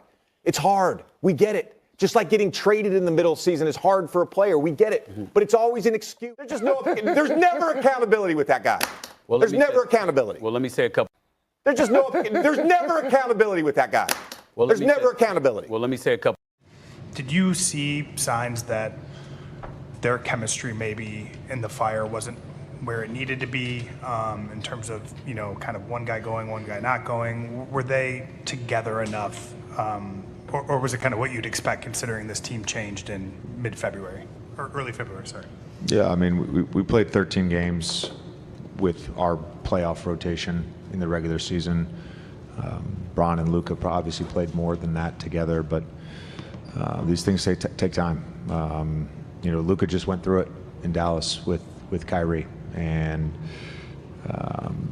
doesn't happen overnight. Opportunity presents Are you itself saying again. that because I'm inexperienced and that was an inexperienced decision that I made? Do you think I don't talk to my assistants about substitutions every single timeout? No, I just think there's a lot of coaches lean on their assistants in those situations. As do I, There's a lot going every on. single time. That's a weird assumption. Weird assumption. Lakers in 5 and ends up being Wolves in 5. JJ, you are a clown of the highest. And what a hypocrite. You get up there and blast your former coach in Glenn Doc Rivers, who has his obviously his checkered history in the playoffs, gagging away 3-1 leads. You didn't get close to sniffing a 3-1 lead, buddy. And you have 2 of the 10 best players in the world on your team. I don't want to hear about, LeBron's 40, he's done, this and that, and he had an injury, sprained MCL, whatever the heck it was. And Luka, he doesn't guard anybody. He can't guard a cone. Luka didn't guard anybody last year. Hello? And the team went to the finals in Dallas. Didn't guard anybody last year. You, with your stubbornness, your arrogance, you egomaniac, decided, I'm going to play my starters the whole second half because I'm the smartest guy in the room. Always thinks he's the smartest guy in the room. In game 4 against the Timberwolves, blows a double-digit lead. They blew a double-digit lead in game 3, if I'm not mistaken, as well. And, of course, end of the ball game, you want to blame they should have called a foul on Luka, that's why we lost the game. And then you double down before game 5, storm out of the press conference. That's a weird assumption. And because you're so stubborn and you got to be right, you don't play Jackson Hayes, who's 6'9", and you let Rudy Gobert look like he's Akeem Olajuwon, Wilt Chamberlain, and David Robinson all wrapped up into one. And by the way, I'm going to play Maxi Kleber, who hasn't practiced or played since January 25th, okay? Maxi Kleber needed a name tag, okay, when he walked in, whatever that arena is, crypto.com, whatever arena. That was a pathetic job. You know what? The Lakers could have lost that in 6 or 7, and you would have been all right. But I'm tired of everybody talking about how pockets. Pockets, they call him pockets. The guy that had his hands in his pockets all the time. Darvin Ham couldn't coach this team, and Frank Vogel. JJ, that was disgraceful, distasteful, and you should be ashamed of yourself. Ashamed of yourself. But you have too much, you want to say pride? No, too much of an ego to admit when you're wrong, to admit in defeat. You got out-coached, and you let everybody in Laker Nation down, as ended up being the Los Angeles Fakers. And they hurt some people's pocketbooks by not winning the series. So that's another thing I'll add at the end of that. Excellent rant. I thought you were Stephen A. Smith, even though I would never want to put that on anybody. JJ's got a lot of explaining to do. Who, by the way, could have coached a better series than JJ. Yeah, I shook my head when he went with those guys the whole second half. And I even said, did he talk with, again, I always try to put myself in that situation, being a coach, not at that level, but being a coach. I would be talking to my assistants, fellas, here's what I think I want to do. Tell me right, wrong, give me your idea. I'm going to play LeBron, Luka. We're not going to make any subs second half. Now, are they going to be strong enough? And he's got a strong staff. Scotty Brooks, Nate Mehmet. Now, coach, we can't do that. We're going to have to go. Okay. I'm going to hear that. And now I have the option to say, well, screw it. I'm going to do it anyways. Or, okay, let's make some. you're going to do one of the two things. I got to believe he did talk to his staff. If he didn't talk to them at all, and somebody said, Coach, should we sub? No, we're not subbing. He just snapped at him. Then, JJ, get the hell off the bench and go back to podcast or whatever the hell you were doing. But how hypocritical is he to rip apart Doc Rivers on TV last year? And then here's the topper. His little subtle jab at Luka, who they went out and got rid of Anthony Davis for, that the Lakers must get into championship shape, end quote.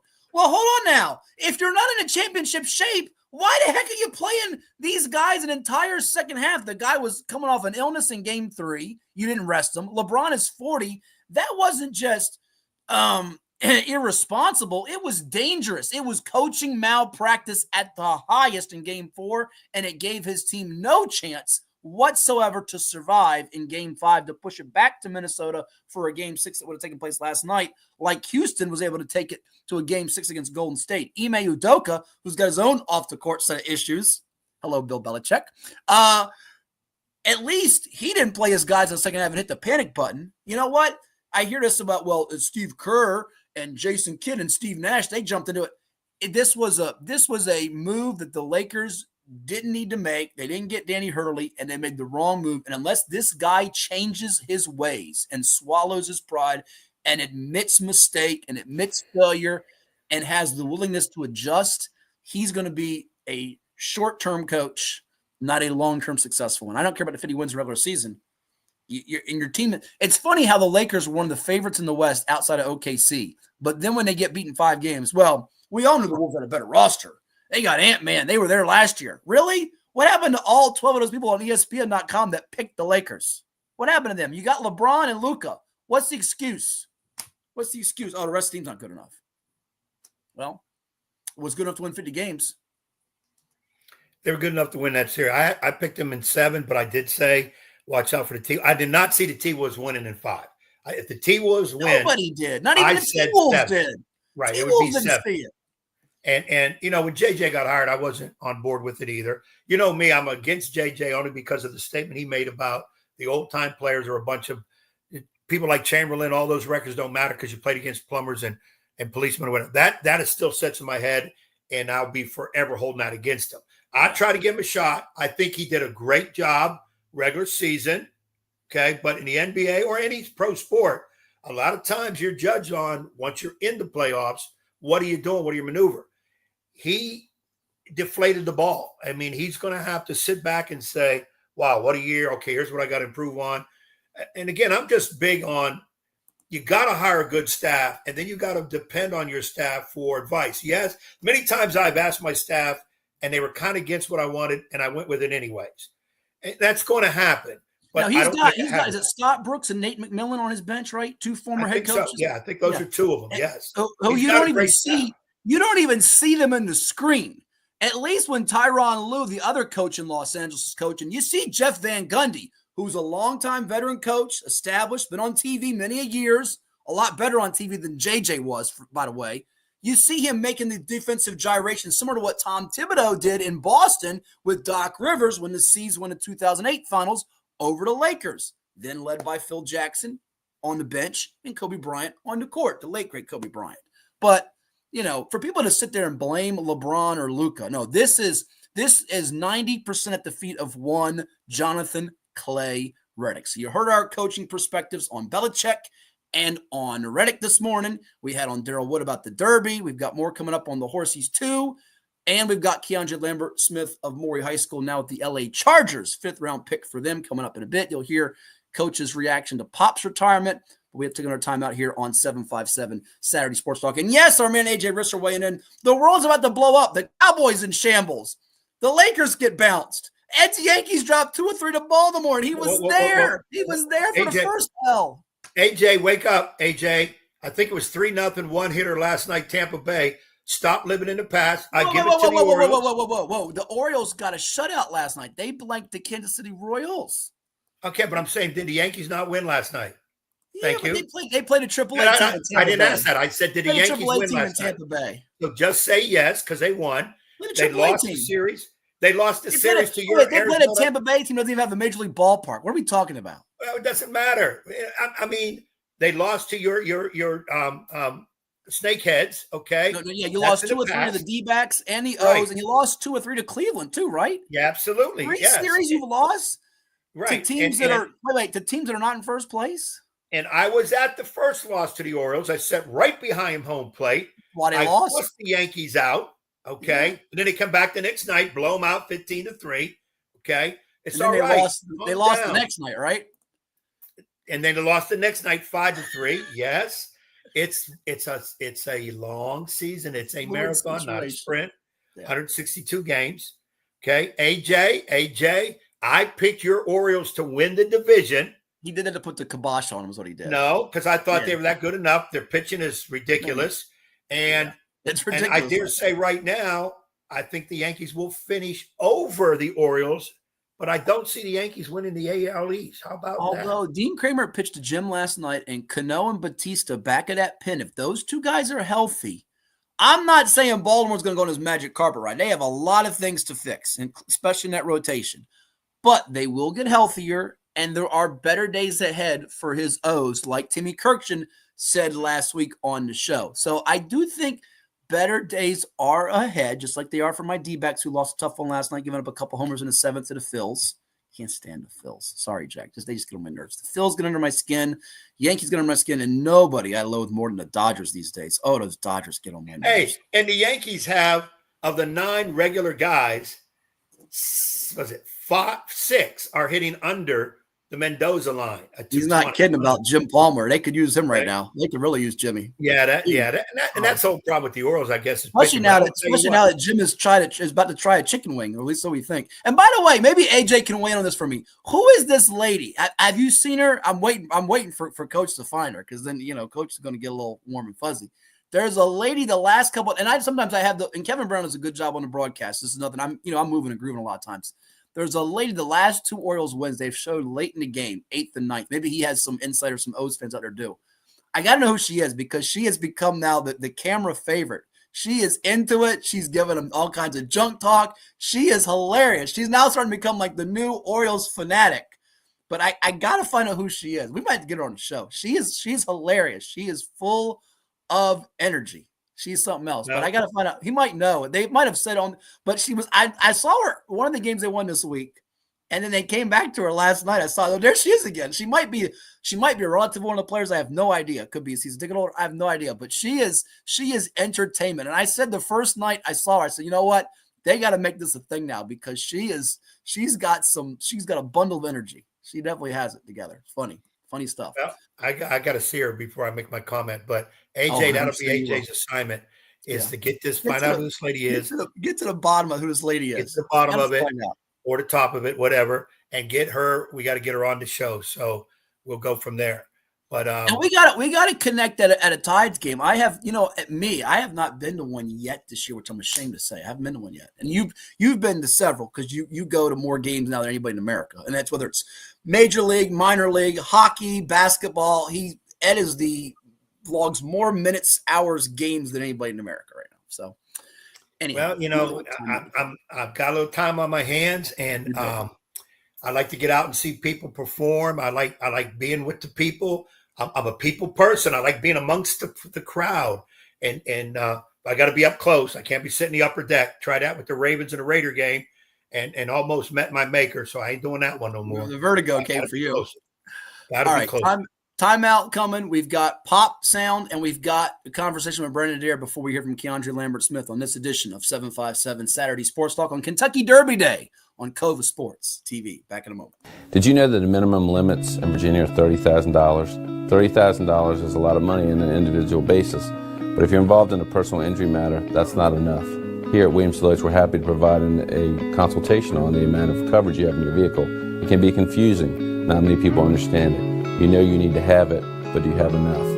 Give us a call today at 757-547-5555 so we can help you prepare in the case of an automobile accident or any other personal injury matter that you or your family may find yourself in.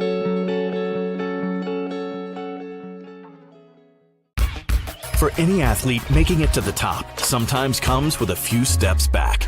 That's why there's CHKD Sports Medicine.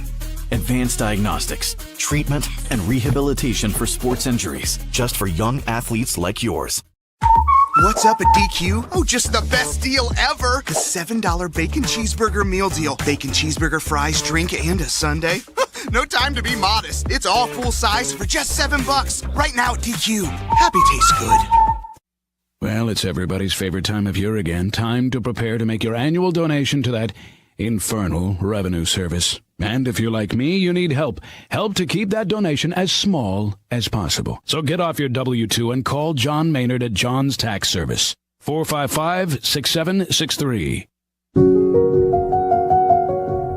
As a banker at Town Bank, we believe that people bank with people, not with banks. You're looking for an actual personal relationship, and that's what you get at our bank. You get that person that gets to know you, gets to know your business, is there for you. I think that is what motivates us, what drives us. And the idea that we are trying to serve others and enrich lives, I think is very true.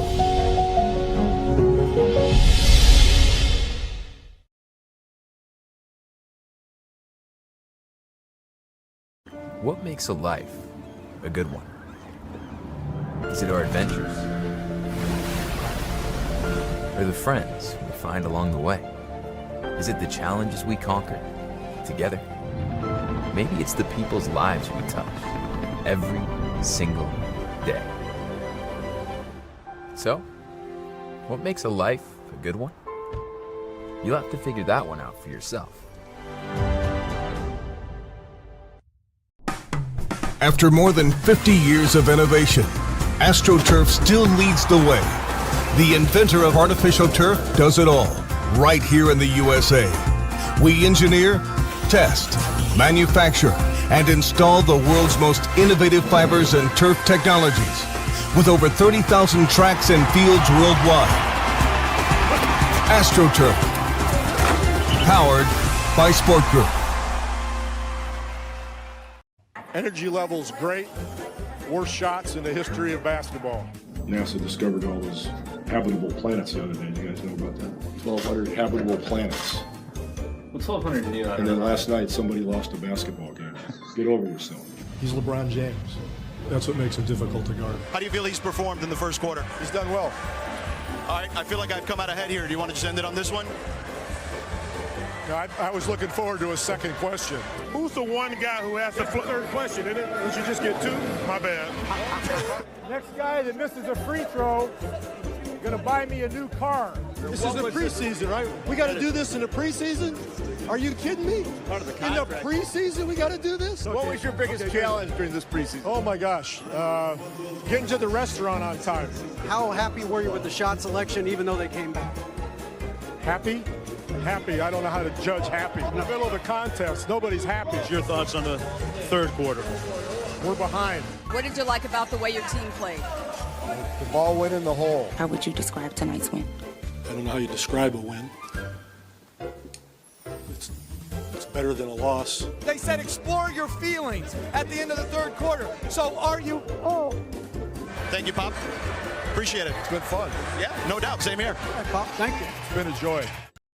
This is 757 Saturday Sports Talk. Here are Matt Hatfield and Coach Ed Young.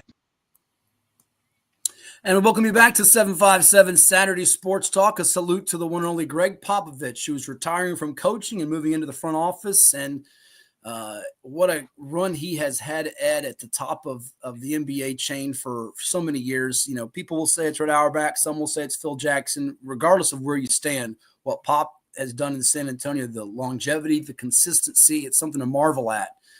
He has had some pillars like Tim Duncan and David Robinson, some others like Manu Ginobili, Tony Parker, Kawhi Leonard during his run of championships and excellence. But it wasn't easy, and he really came from coaching obscurity to one of the pillars in the sport.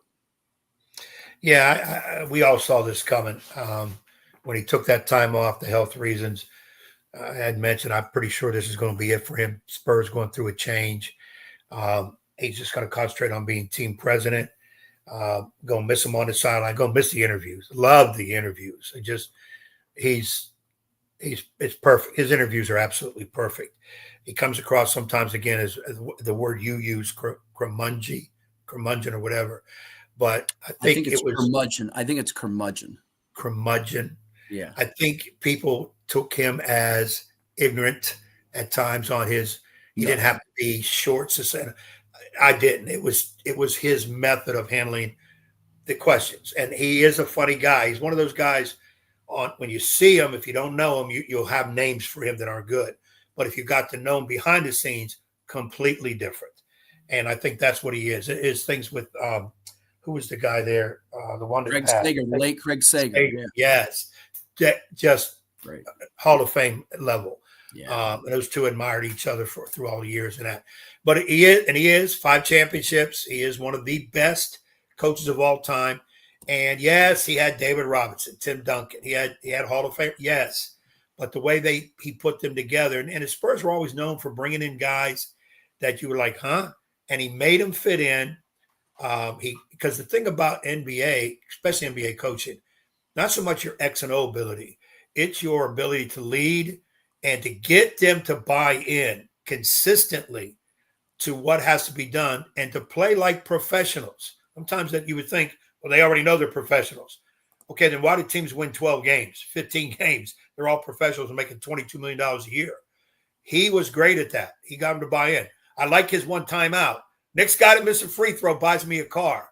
In my days, if they missed a free throw, they had to do a little extra conditioning work. I couldn't get them to buy me a car. I like that one, though. But I used to also say, too, the next guy that missed a free throw, you're coming out. That works. They'll make free throws if they know they're coming out. But I'm going to miss him on the sideline. I think he's one of the all-time best.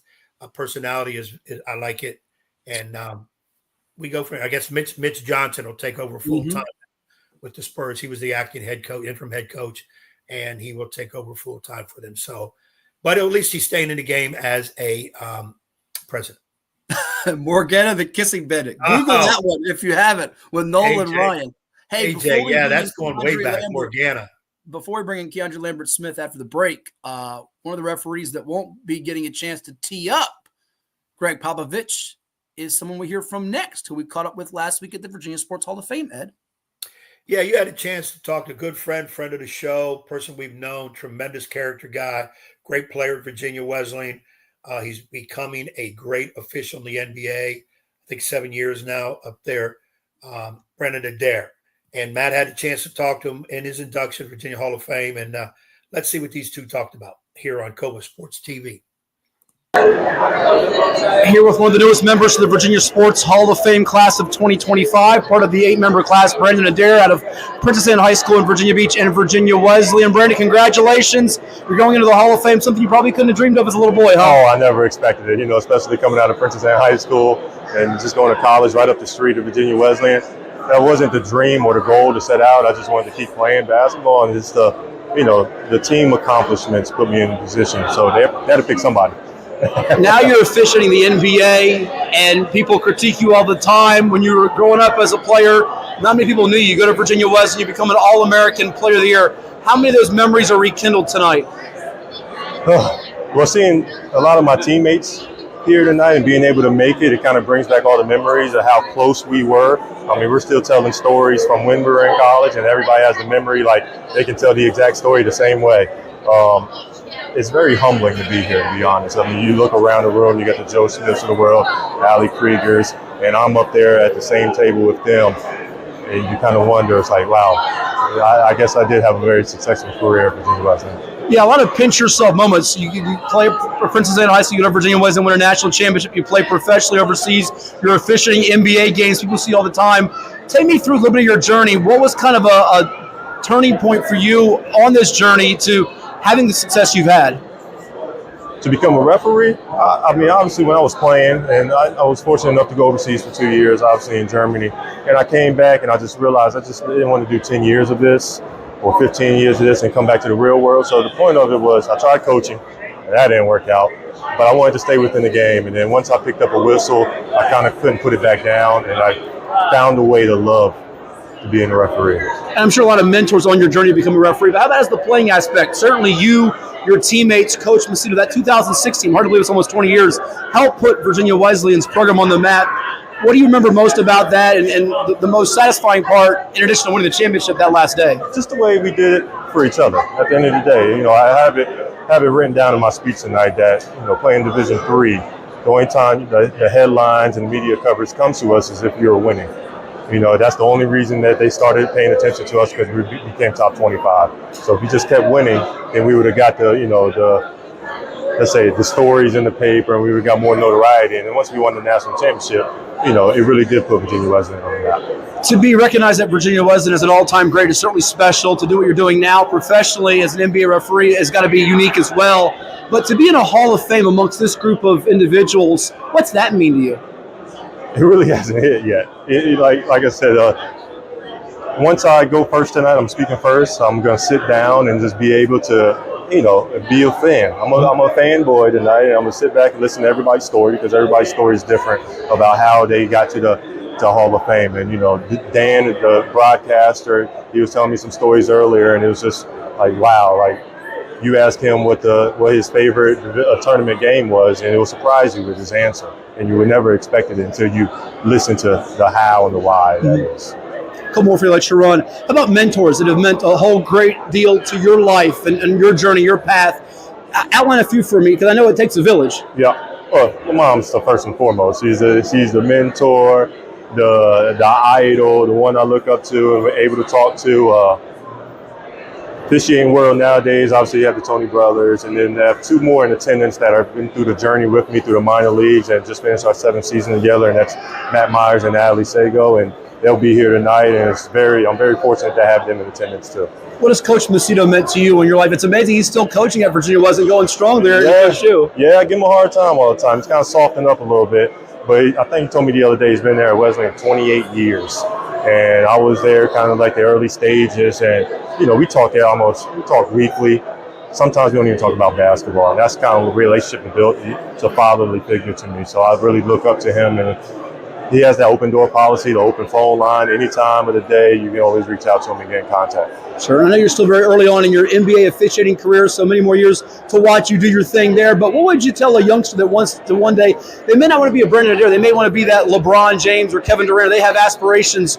You've done it as a player, won a championship Division III, which is so hard to do nationally, play professionally. What would you tell someone that's young that has ambitions and goals? Well, it's also, when I got the call to get into the Hall of Fame and they were filling out the bio, I made sure that they told them that I played overseas professionally for 2 years.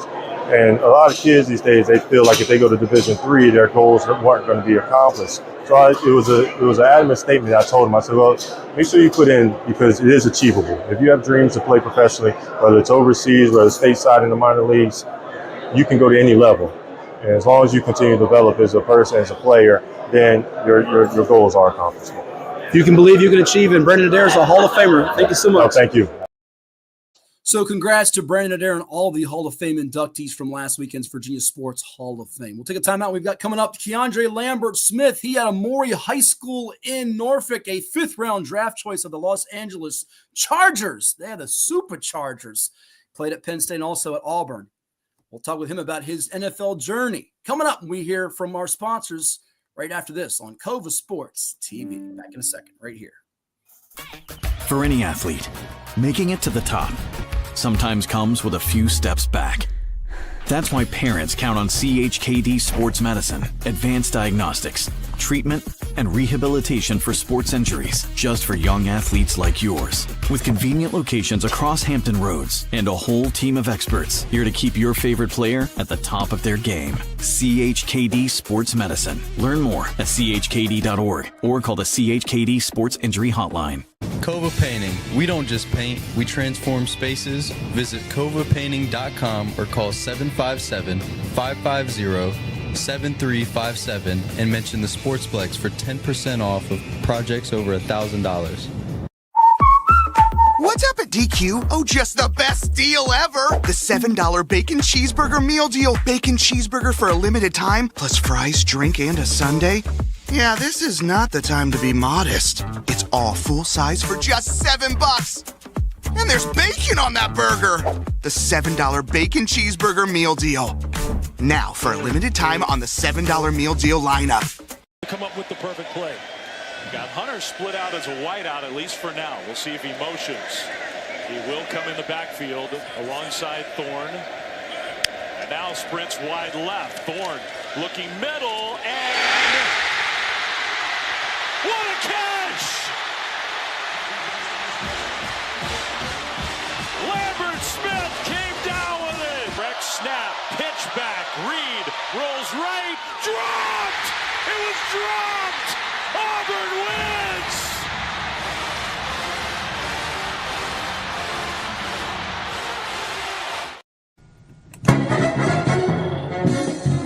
And now back to Matthew Hatfield and the evil basketball coach. Blast you, Ed Young!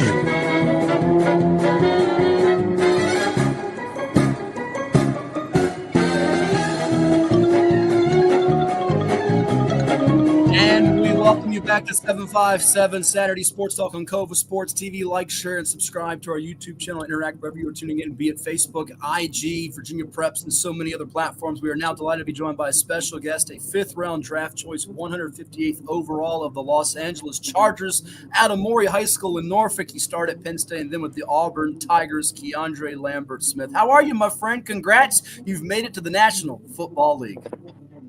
For sure. Appreciate y'all for having me. How y'all doing? We're doing great. This is going to be a dream of yours since you were a little tyke. We've watched you grow up.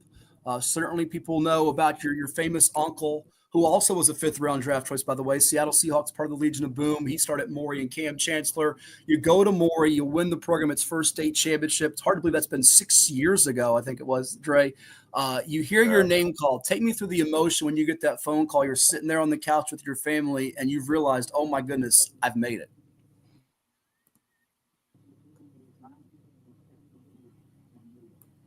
Yeah, I mean, it was a long time, waiting. I sat there, they won, kind of just kicked it with Coach and the other of my homeboys. Day 2 came around, had people show up, didn't get the call. Day 3, I knew it was coming at some point. And, I was just sitting there nervous, honestly. I was, went down there, it dropped, answered, and I was like, all right, this is the ball, the receiver coach, and I knew it was real. Just excited to get out there, man. It's been a long time coming. You mentioned being nervous. I'm sure that's natural for any youngster in his late teens, early 20s, and he's getting ready to realize his dream of professional sports, professional football in your case. But one of the things that did crack me up, I think we saw the human side of you. You had that conversation. I think the LA Chargers YouTube account had it, where I think Coach Harbs, who was once a rival coach when you were at Penn State, he was at Michigan. He says, hey, you're about to see what our great quarterback's all about in Justin Herbert. You're going to wait until you see him. He's about to see what I'm about. So we saw kind of that natural swag of yours. Just how have you processed this whole thing of now you're going to the West Coast and you're going to get a chance to make a splash out there? I'm still processing it, honestly. I think it won't really hit me until I get out there and I put on my jersey. But I mean, I told Coach, like, he's finna see what I'm about. Like I said, I still don't feel like I reached my peak or, got close to my full potential. So, teaming up with an elite quarterback like Justin Herbert is only gonna allow me to, I feel like he's gonna help me become my best. So that's why I said, man, he's going to see what I'm about. I'm going to go there, gain his trust, gain the trust of the team, my teammates, the coaches, and the entire organization. But like I said, man, great.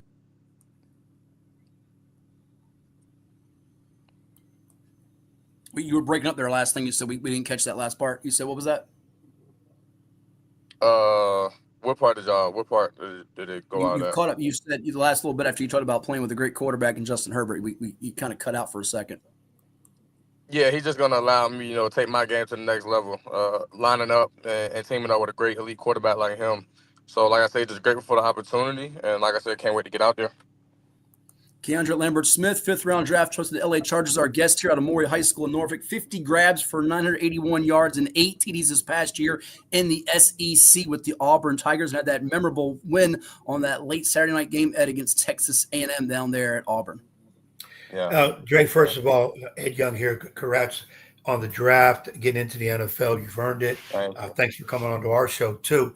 I got to take you back to your childhood.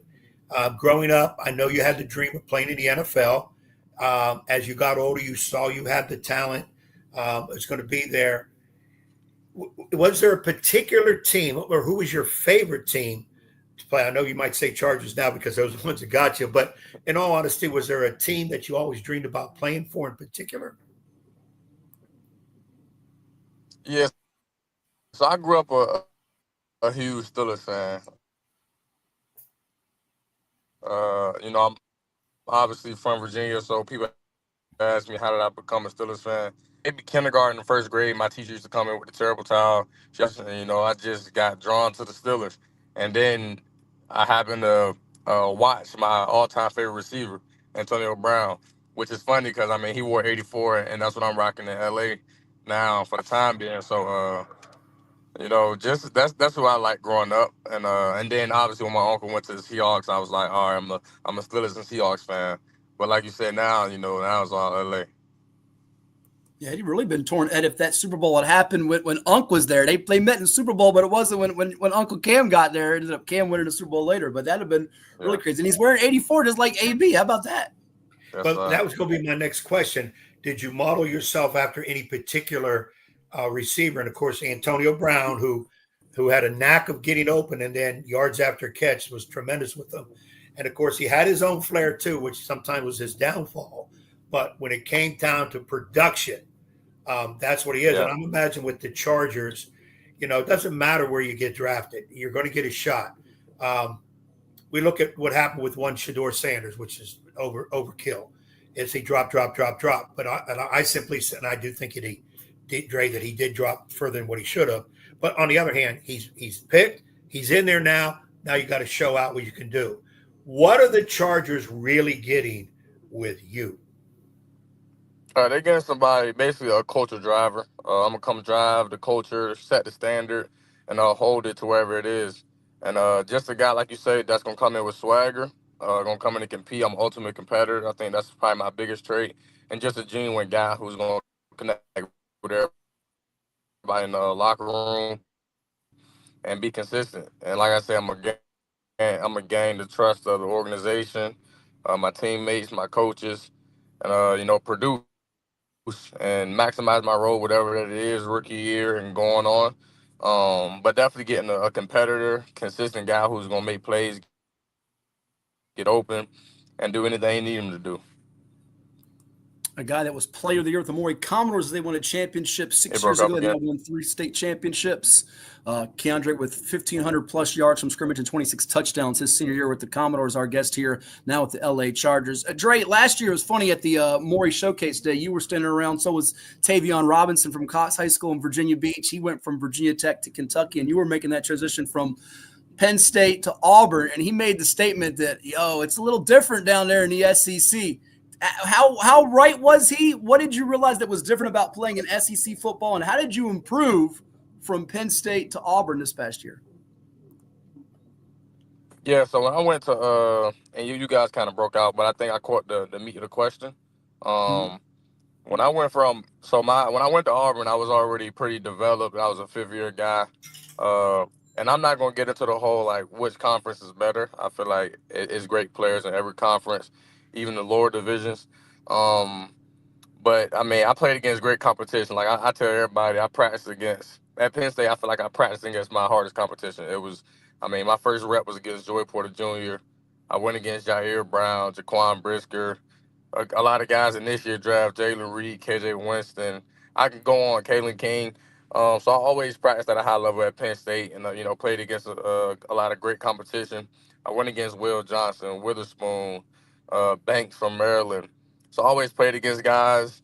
And just transitioning to the SEC, I feel like it kind of made it, I wouldn't say easy, but I wasn't really struggling going against guys in the SEC. It was a corner in Kentucky, pretty long. He reminded me of Joey Porter. But if that answers your question, I don't think it's a big difference within the competition. The culture was different, and just going from up north where it snows, pretty often, going down south where it's hot, almost, passed out on my first camp practice. So yeah, I think that's probably the biggest difference. Well, and you had some great moments for both Penn State and for Auburn. Of course, people Yeah. remember the Rose Bowl game a couple years ago, 88-yard reception to the house for a score there as a redshirt sophomore. And then this past year, that game we showed the clip of when you came on against Texas A&M. How electric were some of those moments to be able to shine on the big stage like that? Because there are some people wondering, I'm sure that's part of your chip on your shoulder to go prove that you should have been picked higher. You know what? You ran a 4.37 at the scouting combine, blazing time. You were productive. You certainly had some things measurable-wise, numbers-wise that were better than some other receivers, but that's part of your motivation. You stepped up in big games from your days in high school, college at Penn State, and then at Auburn.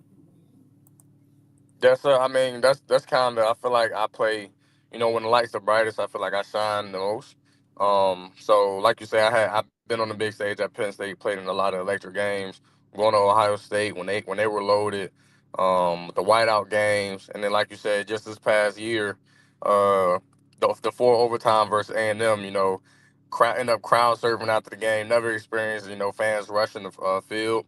So all of them were great memories, and I feel like it's something you really can't. You can speak about it, but you gotta be live and you gotta be in the flesh, because it's a different feeling. It's a different feeling. You won't get that feeling back. But I plan on making more memories. Right now, I go to my Super Bowl, and I know that's a different feeling. That's a it's like you get to the NFL. All right, now you want to win the Super Bowl and Pearl Bowl, stuff like that. Uh, Big game winning catches, all of that. So I mean, I just plan on creating more experiences similar to those. Trying to get the Bolts to their first Super Bowl in 31 years, Ed. Yeah, and Dre, I got to tell you, I love you to death, but I'm a Raider fan. Oh, I'm a Raider fan, so I'm just going to let you So is know. my uncle. Your uncle's a Raider fan too. Okay.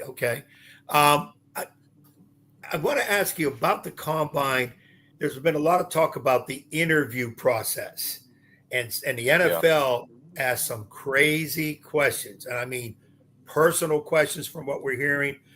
What, going back to that process with you, what was, maybe if you can divulge it, a question or two that caught you a little bit by surprise, at least, that, wow, they're going to ask me this? Anything along those lines? So I really don't have experience with any crazy questions, if I'm being honest. Some of the guys who were there, they did tell me that coaches asked them questions about, more personal questions that were kind of crazy to them. But the biggest question for me was just, I mean, everybody. I probably answered the reason like why I left Penn State to go to Auburn. That probably was my biggest question. They tried to probably trick you to, ask you, do you regret anything, or because obviously Auburn, we didn't make a bowl game. Penn State, they almost won a national championship.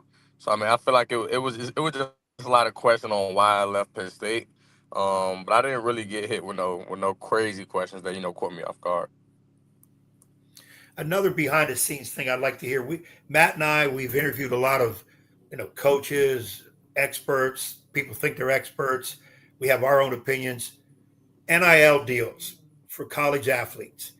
I'm on record as saying guys should be paid, but I think it needs to be corralled a little bit. It's just kind of crazy.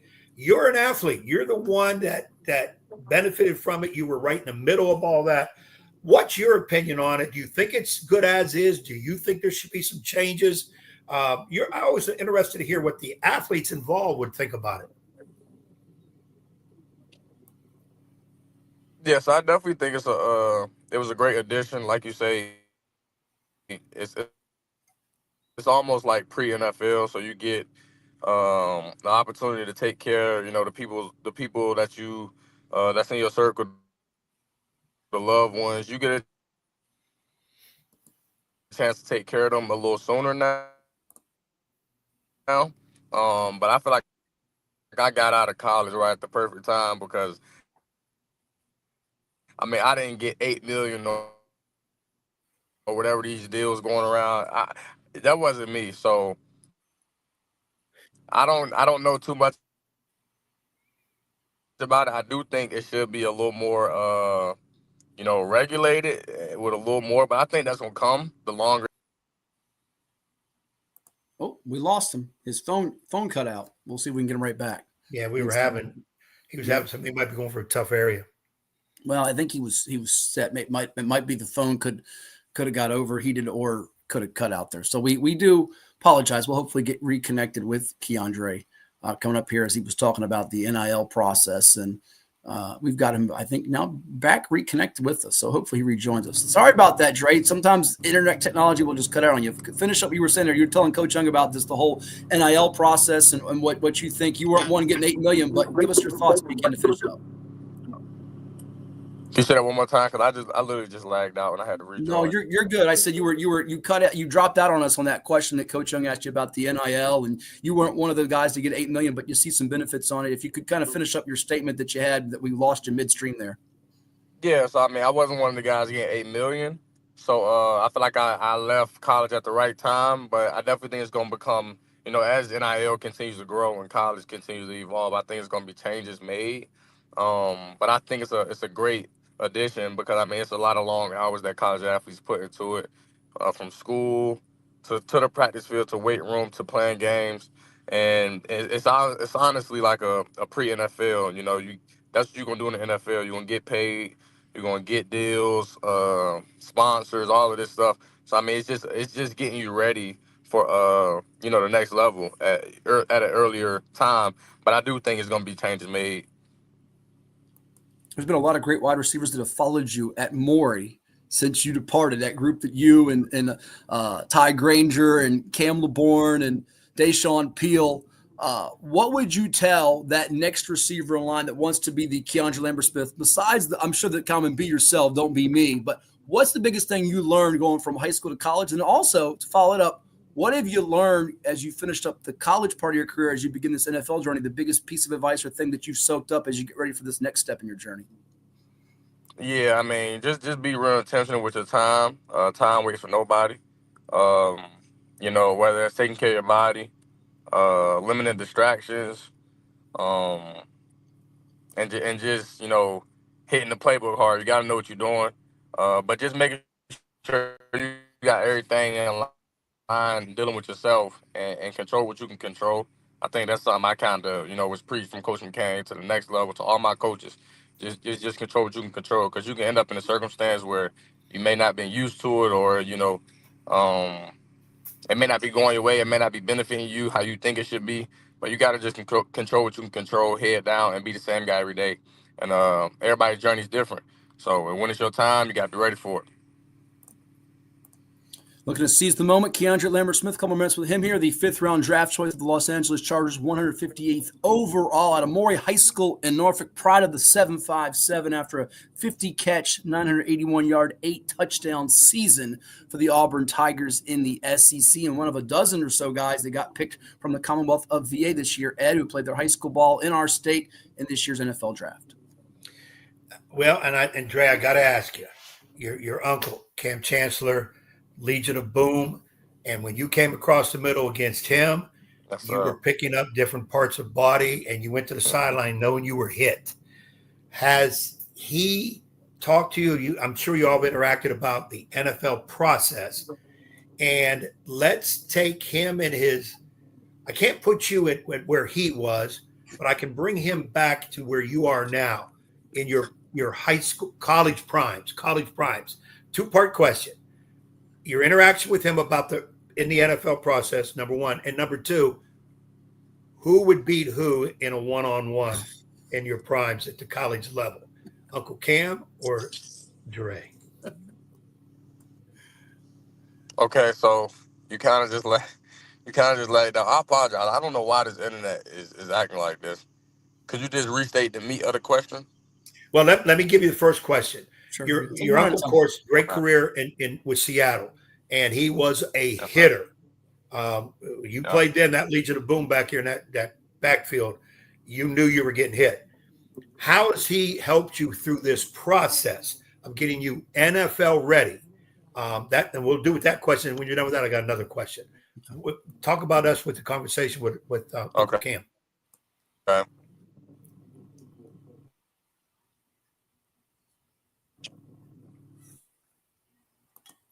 Go ahead, Dre. Did you catch that? Yeah. So when I said just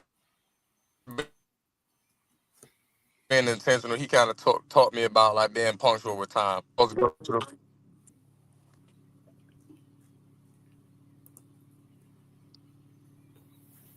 y'all hear me still? Yeah, you cut out again. You said you started off with your uncle saying being intentional with time and punctual. Continue on if you can elaborate on that, if you will. We cut out there. Yeah. Yeah, so I mean, I went up there when I was a little kid. We were supposed to go to the movies at, let's say, 6 o'clock. I came down at 6:01. He was gone. I texted him. He's like, I said 6 o'clock. So from that point on, I knew, I mean, all right, he taught me a quick lesson. Time waits for nobody. That's why I just referenced that. And then throughout this whole thing, you know, he told me about limiting distraction. He gave me some of his experiences in NFL, and you know, let me know what it takes. All right, if you want to reach this level, the level that I reach, this is what it takes. And it's, you know, it's about being focused. It should be nothing but football, studying, and you know, no distraction basically. Taking care of your body. This is the way to do it. And when I was going throughout my when I was getting ready for the combine, I actually went up to Seattle not too long ago to live with him for a week, and you know, just seeing like how I should be eating. He had his masseuse come to the house 2 times a week. I did yoga, and in that short amount of week, and then obviously we had long talks, you know, probably just daily, whether we were eating dinner, breakfast, whatever the case may be. But just the knowledge that I gained, and when I went back to Tampa to finish training, you know, I just took all those with me, and that's something I'm gonna, you know, implement. All right, when I go to LA, I'm gonna get my nutritionist. I'm gonna find a massage lady. I'm gonna, you know, continue to be intentional on my body to the max and just lock in. And because ultimately I'm trying to reach the level he was at or greater. That's good stuff. Before Ed asks his follow up, so your uncle actually left you, and he's smart, savvy, and he was a heck of a player in the NFL for about 8 years, Pro Bowler, All Pro. He actually left you for the movies. It was 6:01, 6 o'clock. He went ahead and left you. Is that true? Yeah, he was gone. He was gone, and I thought he just forgot about him by accident. But no, I mean, I guess I was supposed to be down at 5:55. You know, 5 minutes ahead of time. Maybe 5:57 the latest, but he doesn't play with his time, and I realized that real quickly.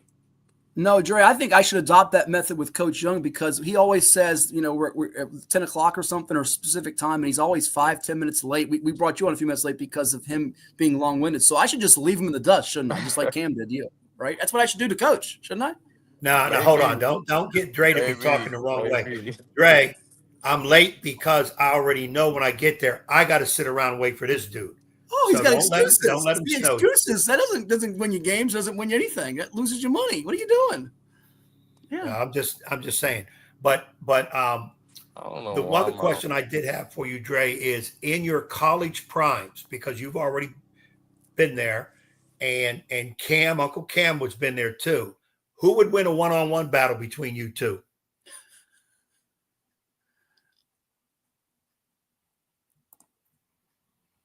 Dre, you muted yourself. All right, you're back now. Go ahead. My bad. I'm sorry. You're good. Go ahead.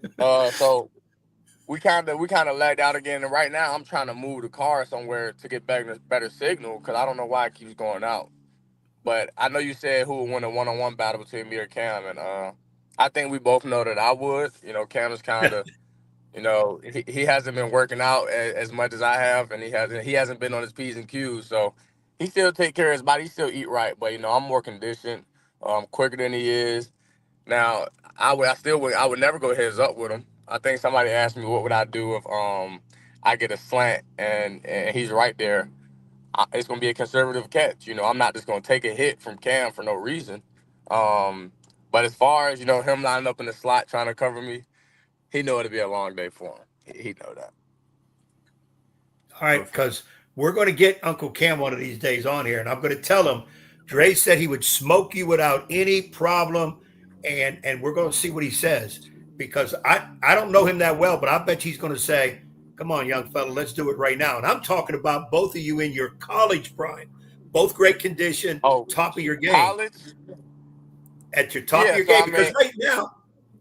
Yeah, because right now you should beat him. You're younger, quicker, faster, whatever. But in your college primes at the same time, would you change your idea, or you still say you beat him? No, so even back then, I mean, like I said, Cam was what, 6'3", nobody that big is just covering me in the slot. I'm not gonna lie. I do think my uncle's a great player, and I got him covering anybody else in the slot, the Edelmans, in the Super Bowl. I got him doing all of that, but I just think I'm too savvy, and I'll probably make Cam pull a hip or something. It'll get bad. Listen, that's the thing these basketball coaches don't get, Dre, is that he was an awesome safety, but safeties aren't supposed to be island one-on-one with a speedy wide receiver with the ups that you've got. And now listen, if he gets a one-on-one shot with you, I pray to God for you and anybody else. But hey, one-on-one, you guys shouldn't smoke any safety. I mean, unless the only safeties that have really been able to cover like corners like Rod Woodson's in the world, which are just unicorns. But anywho, before I let you go, last one from me. Any shout-outs you have, and also in addition to the shout-outs you have, and I'm sure Coach probably has a follow-up here too. Just tell us what's it been like. I'm sure the dialogue with you and Coach McCain over these days, and he was a heck of a receiver back in his day, and the advice he's given you throughout this process. I know you guys stay in touch, and you got to be super pumped what Maury's done since you've left, as they've continued on the tradition that you guys kind of started. Yeah. So I think I heard your question right. Just basically like any advice or like just how our relationship has grown or both, a little bit of both. Yeah. Speak on that if you can. Yes, I mean, Coach McCain is definitely somebody, when I'm talking to these scouts and they ask me like who those people in your corner, the mentors, it's definitely, I mentioned my uncles obviously, and then from high school, my freshman year he came after the season, it's been Coach McCain in my corner ever since. Whether it's long talks on the phone, advice, I'm showing him film. He's correcting me on something, holding me accountable from far away. He's definitely somebody who, always had my best interest. And he let me know at an early age as well in high school, my freshman year, what it was going to take for me to, reach this level. And it was just, he always told me your mental. So, I mean, he's definitely, that's my guy. I was just talking to him on the phone. He always challenging me. He kind of got at me yesterday because I told him, I didn't miss my workout. My trainers and stuff, they were busy. So I just took the day, just study up on the Chargers, the info that I got from them. And he was like, man, so what we just satisfied with the phone call? Like, you don't want to be one of the greatest. Like, you don't want to be. And it's funny because he's telling me that in high school when I get my first offer, I didn't have no offers. And he seen me maybe, I didn't really slack. But if I wasn't on my A game, he'll call me out. You don't want to be one of the best in the country. You don't want to go to this school. You don't want to.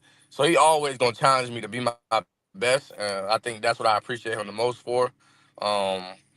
But man, that's my guy, and I think everybody, kind of needs somebody like him in their corner. He's not gonna just tell you what you want to hear; he's gonna tell you what you need to hear. So I mean, I just appreciate him for that. I love it. Knows what buttons to push. Ed, final one. Now, Dre, just a quick follow up. From this point, like right now, what will be expected of you? What have the Chargers told you? Like you've got rookie camp coming up, and kind of tell us from now till maybe like up to September what Dre Smith would be doing here. Yes, I mean, I get there next Thursday. Thursday. And, I mean, Coach just simply told me on the phone, like, the whole building, we loved you. We wanted you since day one. Like, basically, I always run their board. And he mentioned to me, like, it doesn't matter what round you went with pick. He sent me a clip of, I can't remember the guy's name, but when my receiver coach was at the Raiders, he sent me a guy who they took him in the 5th round. He made an immediate impact. So basically just letting me know, like, man, it doesn't matter when you get picked. We're not looking at you like that. Coming here, we want you to compete for a spot, immediately. And I think that's what I'm going to do. That's what I was going to do regardless, wherever I ended up. I'm a guy, like I said, I'm going to maximize my role. But, I like making plays for the team. I know I'm capable of it, and I'm an ultimate competitor. So I'm going to always come and challenge the guys in the room. In a good way. I feel like that's needed in a room. You want guys that's going to compete at a high level at all times. You want guys where you feel like the backup can play because it's going to make sure you're on your A game at all times. So, I mean, they told me, hey, we got you in the 5th round, but, that doesn't matter. We expect you to come here and compete for a spot. Well, KeAndre, we're so proud of you. We're so delighted that you're in the NFL. 5th-round draft choice of the Los Angeles Chargers out of Maury High School. He started at Penn State and then Auburn. All the best to you, my friend. Before we let you go, you got to make one promise to me. If you do get to the Super Bowl, we don't want any tickets. We know you'll take care of your family and your coaches, but just make sure you get the super fan in the building because he's your ace in the hole. He'll put the hex on another team. You don't know who I'm talking about? This guy we're talking about.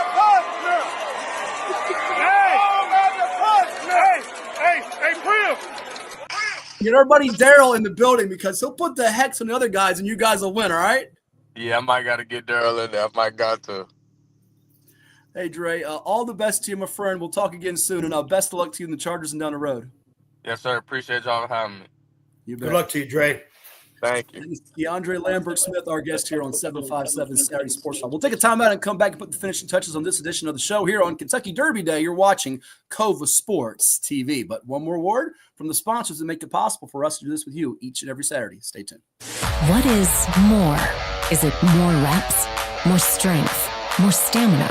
We say it's all of that, but it's greater than just what's in the mirror. It's about improving your mental and physical health. More is a feeling of achievement, fulfillment, confidence. It's looking better, feeling better, being better, and it's our mission to get you there. Because here, you are more. One Life Fitness.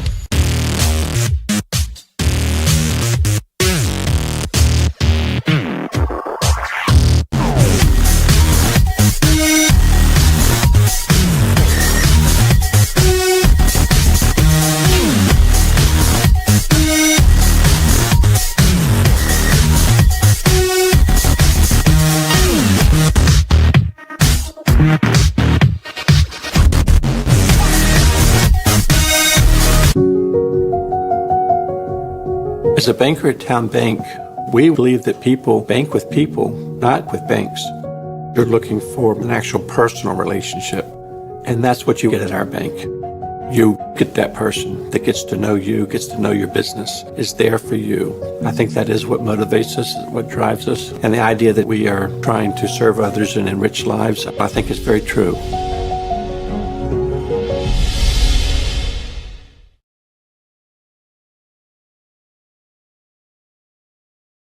What makes a life a good one?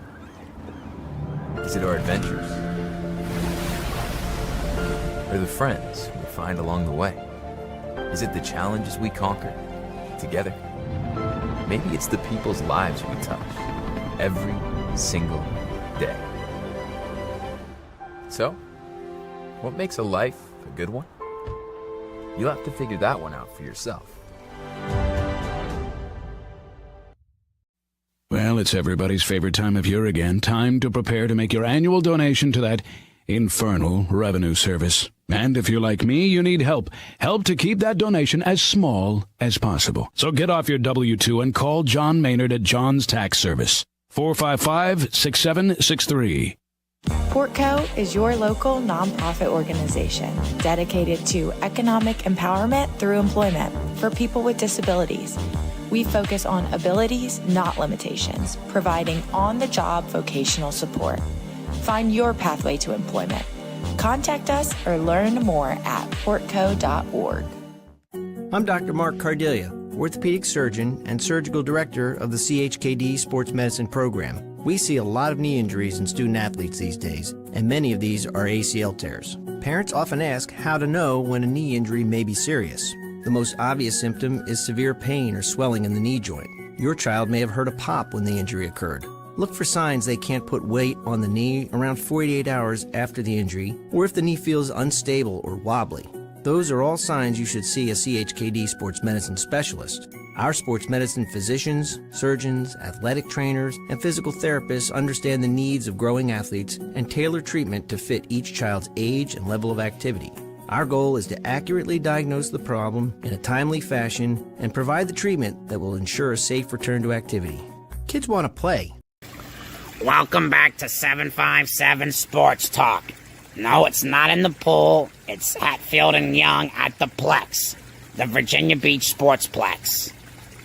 Here are two guys that, even though they never shut up, they're always dropping pearls of wisdom. Matt Hatfield and Coach Ed Young. And we're back with you here on 757 Saturday Sports Talk. Like, share, and subscribe to our YouTube channel. We thank KeAndre Lambert Smith, he of the Los Angeles Chargers, for coming on the show today. And also, we thank Darrell Wood of horse racing aficionado expertise coming on the program, breaking down the Kentucky Derby today. I think Lambert Smith, so cool to talk with him. And we know it's a little bit in and out with the connection, but we thank him for powering through with that for us to give us 30 minutes, which is awesome. Not many NFL players do that, by the way, live. We've had some recorded interviews like Patrick Jones last year from the Minnesota Vikings Grassfield High School, but I think he's our first one we've had live on the pod since we've gone to the pod mode format here. But good to get him on a week after being selected in the draft. So a big thanks to him on that. But pretty cool to have him on and the guests we've had and the interaction with all you out there on this particular show. And Ed, it gives me a chance to also show all the draft picks from the state, which you can find exclusively on virginiapreps.com. I don't think there's another website in the country. If there is, I'd love to hear it. That has a list of all the guys that played their high school football in VA. And they got drafted. Round 1, you see Tyler Warren from Atlee, Tyleek Williams. You see Trevion Henderson from Hopewell going to the Patriots in round 2. Mike Green, who we're efforting getting on the show here soon as well, from Lafayette going to the Ravens.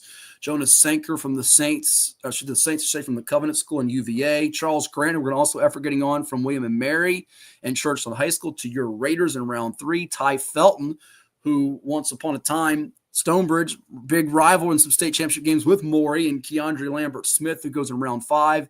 Antoine Powell Ryland, who played at Norfolk then Indian River, goes to the Eagles. He out of Virginia Tech, also played at Florida. Robert Longer being the last pick for the Ravens out of Rutgers, Alexandria City High School. But pretty cool to see all those Virginia guys getting selected in this year's draft. Yeah, and the one that is intriguing, his name is picked up a lot, is the young fellow from Hopewell, Henderson. Yeah. They're saying that the Patriots was the right team for him to go to. They really can use what he brings to the field. And I've liked him every step of the way. And I thought he would go maybe a little higher, but and Dre did the right thing with the Chargers, told him, doesn't matter what round you get picked in. That's kind of business sense there about they have to pay you certain money. The key is you got drafted and you're going to get a shot and you're going to go to camp. And like Dre said, and I'm glad he has somebody like Cam Chancellor as a relative who can put him through the paces. This is what you have to do if you're going to get paid on Sundays. If you deviate from it, you will be cut because there's a million people in line. So they're going to have to do it. And his uncle taught him a hell of a lesson. Hey, be here by 6 for the movie. 6:01, he showed up, gone. Uncle was gone. Boy, I tell you what, as a coach, I need to start adopting that with you because, you're never on time. And you would just be left in the dust. It might make you learn. It might make you learn. Here's my trick to all that. I'm going to expose. Don't give me excuses. There's no excuses. Expose a trick of the trade. In coaching, you tell your players, practice starts at 6. That means you're here at 22. You don't show up at 6 because by the time you're on the floor, we're into it. And I start practice on time. Most of the time I'll start it on time and they come in late. I don't, they'll come up to me and say, Coach, I'm late. And I'll say, tell me after practice, get yourself ready, get yourself warmed up, give me some laps in, push that tire 10 times, by the way, and let's get into it. I'm not going to go off on the kids and make them run 82 miles. No, get yourself ready, get mentally also ready, and let's go. Now, a wise man once told me in high school, when you show up on the bus, okay? This ain't high school. This is a podcast. I'm saying it doesn't. You're not listening to the whole situation. I'm getting into why I got to get you right. Okay. Yeah. When I used to jump on the bus. As soon as I get there, I'm on the bus. We go. Then all of a sudden I find out, hey, Coach, so and so's missing. What? And it's usually our best player. He's not on the bus. What the heck happened? Well, he's not there. So I was talking to some college coaches about this. You know what they told me? If the bus leaves at 6, show up at 6:03. Do what you got to do. Check with an assistant and make sure your best 3 players are on the bus. Then leave. Okay? What? Yeah, I'm just going by what the expert said. What expert told you? Was this Mike Krzyzewski, Roy? What coach told you this? I'm not going to divulge who it is because one of them. Because it's probably somebody we never heard of. Who told you this nonsense? So, anyways, we took care of that, and we never had an incident of players being late for the bus. And in high school, you got to be careful because it's not necessarily the player's fault. It's the parent who drove them late, left late, trapped, whatever. Now, what I do is if I I got to pick Matt Hatfield up for something. I say, Matt, I'll be there at 6. I'll show up at 6:10. Why? No, Because 6:25. Close enough. Matt Hatfield will dilly-dally around. I'll pull in the driveway, and I'm waiting. So now what I do is I pull in the driveway. I'm already 10 minutes late, and he knows that, but he's already ready. So now I don't have to wait. He comes out, boom, we go where we got to go. It makes it easy. So I've trained him to be on time by me being late. Okay. See, I've got to do reverse psychology on this joker because if I don't, I'll drive myself crazy. I'll just next week when we start the show at 10 a.m. Eastern and people are wanting to know where the show is and my comments and texts are blowing up. Where are you guys at trying to watch the show? What I'll do is I'll start at 10 a.m. Eastern, whether you're here or not. And if you say, how come you started the show without me? I'll just say Cam Chancellor and KeAndre Lambert Smith told me to. I'll blame them. And not blame them. I'll thank them instead of blame them. So, and I have no issue with that because if I'm late, that's on me. 100% no excuse. That's right. So, AJ knows all about your tardiness, as do the audience out there watching. They are well aware of your tardiness. So, well, when you work with people like AJ, you got to give them some time because they're all over the place. They got too many duties. Oh, so every time you have an excuse, it's always I'm helping out somebody. Is why that's what it is. Yeah, we'll just leave you. We'll just leave you in the dust. Yeah, because in my careers, I'm always the guy that's there 5-6 minutes on time. And then I got to deal with people who aren't. So I got to sit and wait, So I said, what about us? We got to sit and wait for you. So now I'm going to use reverse psychology. I'll tell them I'll be there at 10. I'll show up at 10:05 on purpose. So now they're ready to go. So who has to sweat it out now? This dude, AJ, and whoever. I walk in. Let's go, baby. Let's go. Coach, we started without you. Okay. I got no problem with that. Apparently I have no problem with that. I really don't. I really don't. Because that's on me. If the show starts at 10 and I show up at 10:05, it doesn't matter what the excuse is. Put this into effect next week. We'll put it into effect. I'm good. We'll see if it enhances your skills like Cam helped enhance the already good skills that are continuing to get better for KeAndre Lambert Smith, who has now become my favorite receiver in the NFL. Larry Fitzgerald's retired. So I will go get me a Lambert. I'm not going to see. This is what you'll do. You will beg. No, this is what you'll do. You will beg Cam or Dre or even Coach McCain for a Lambert Smith freebie Chargers jersey. That's what you'll do. I'll go out and spend the money. I'll go out and buy the thing. And it's like you want the free Phil Steele books. We're going to get Phil on in the summer to talk about college football. You'll go out and spend them. You won't spend the money. I'll do it because I want to reward their hard work. I'm putting the money in to go buy the jersey to reward what he's done, covering him, going to, you know what? I'm pulling for this guy from area. You want freebie handouts. Hey, give me a free jersey. Give me that. That's your mentality. Yeah, change that mentality up. If it's free, it's me. Yes, that's you. Free loader. That's me, baby. If it's free, is you all day long. And I'm not big on the jersey thing. I don't really wear a lot of jerseys because they are expensive. So I'm never going to ask for a jersey. Now I will probably ask for some tickets. I got Marte on today, by the way. Okay.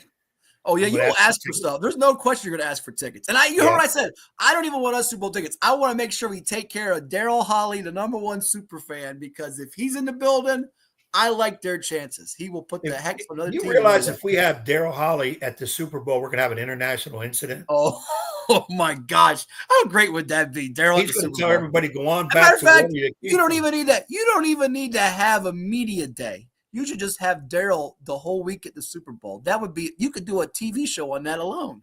And don't forget, Darrell and I are buddies. You remember at the I know, you're buddies. We're sitting there talking and discussing things at the regional. So we're cool. $5 and a Coke gets you a long way with Darrell. That's right. As long as you give him $5 in a soda, you're in good shape. You're in good shape. I'm his buddy now.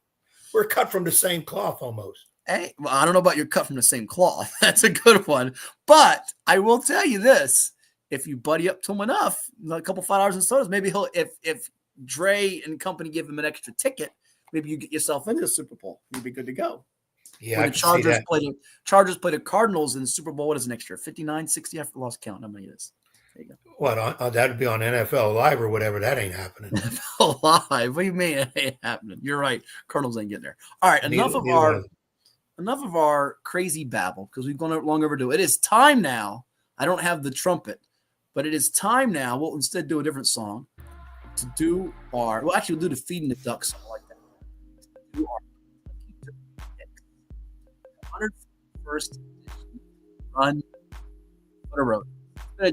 You've heard Brandon Adair. You've heard KeAndre Lambert. You've heard from Wood, and you're waving your hands and arms and what's are you using Dre's phone because you're breaking up like crazy? It's not. I'm not breaking up. It's your computer over there. It must need to be plugged in. Oh, so it's my computer's fault for not listening the right way. Yeah, it's your computer's. Yeah, it's definitely your computer. Everybody's hearing me just fine. Or maybe it's your old age that you're hearing starting to come. No, it's. I think what it is, your vibes from the electric vibes from your piano in the back. You'd have to start closing that lid. As a matter of fact, go back there and close it right now. Let me see you close the lid on the piano. I don't want to close it on my fingers. You've got some trick back there. I'm not trusting you. Yeah, You've got somebody ready to come out behind the wall and grab me. I don't trust you. What I should do is, I'm scared. I better go to this trick coffee table and make sure I can. I should do like Deke said. Go to the piano, play something. Let me see you play something. Arthur, play something. From King of Queens. Yeah. Was that the Wing Twins? Let me think. Wing Twins. All he did was he did the limbering up. He did the limbering up and he said, okay, that's today's lesson. Priceless, people. Go watch that. It's priceless. Oh, that's a good one. Arthur was trying to teach how to play the piano. Was almost as good. That was almost as good when we played earlier with, and I should have done it for not just Bill Belichick, but for JJ Redick, which is also from another one of your shows. You're a phony. Hey, this guy's a great big phony. You're a phony, Ed. That's what you are. You're a phony. So anyhow, let's get to the ponies, baby. Let's go. All right, you heard Darrell Wood earlier. He liked journalism. He liked, in addition to journalism, he was very high on American Promise, the 5 Horse. He liked Luxor Cafe, and he also liked Burnham Square. So if you want to play that in a superfecta, you would go to the window with 8, 5, 7, and 9. Now, a couple different ways you can play this thing. I have my picks ready here for Win Play Show, trifecta style, but I will allow you to go first if you're ready, or are you still over there studying hard on what to do and what to pick? Well, I'm going to go 8, journalism. To win, Seems to be a heavy favorite. All right.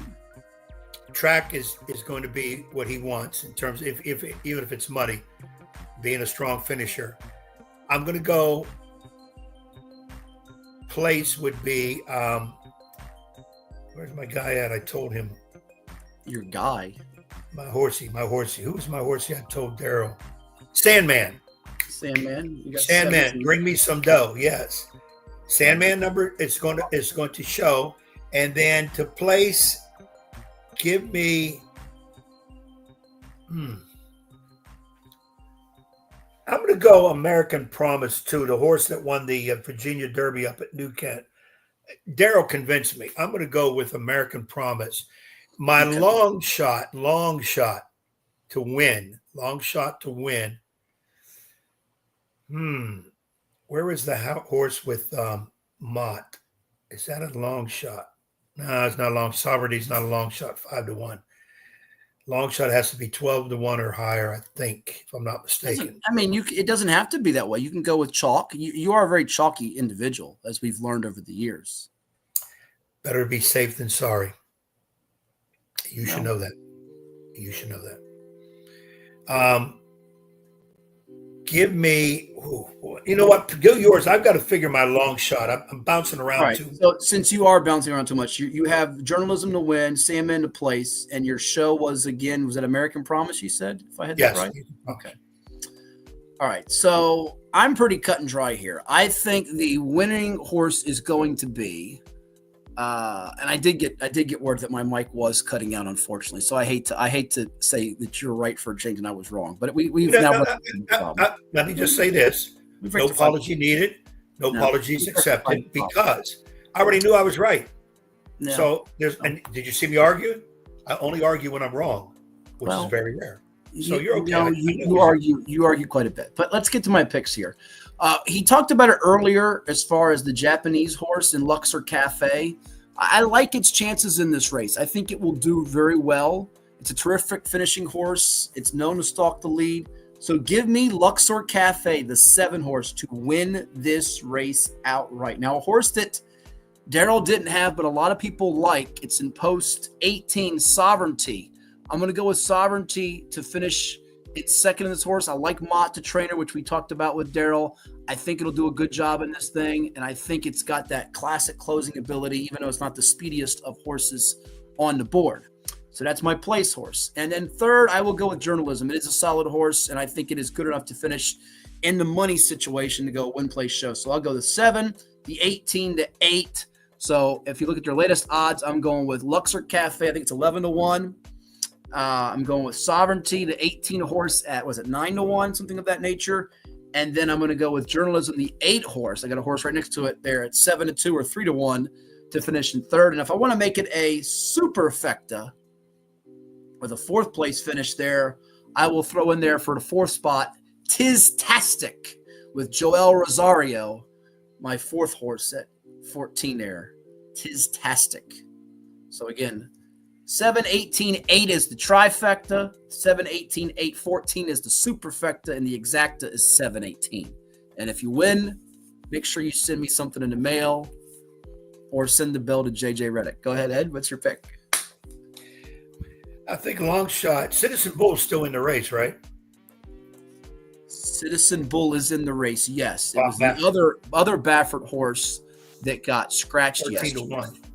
Yes, Rodriguez got scratched, yes. 13-1 is considered a long shot, yes? No? Yes, it's the one post, which hasn't won the Derby in almost 40 years. Yeah, and they're going to get squeezed. That one, I would hate to run out of the one. You get squeezed. But you got a decent shot to finish as the dog starts barking. He's on guard now. Calm down. Calm down. All right, we're gonna have to end it now because he's ready to bite somebody. Ed's got to take the dog for the road, and that'll wrap up this edition of 757 Saturday Sports Talk. Who let the dogs out? For Bear and Ed and all of our interactors and tweeters and followers, we thank you for tuning in, and we'll talk to you next time on 757 Saturday Sports Talk. Get him, Bear! Get him! Sick him!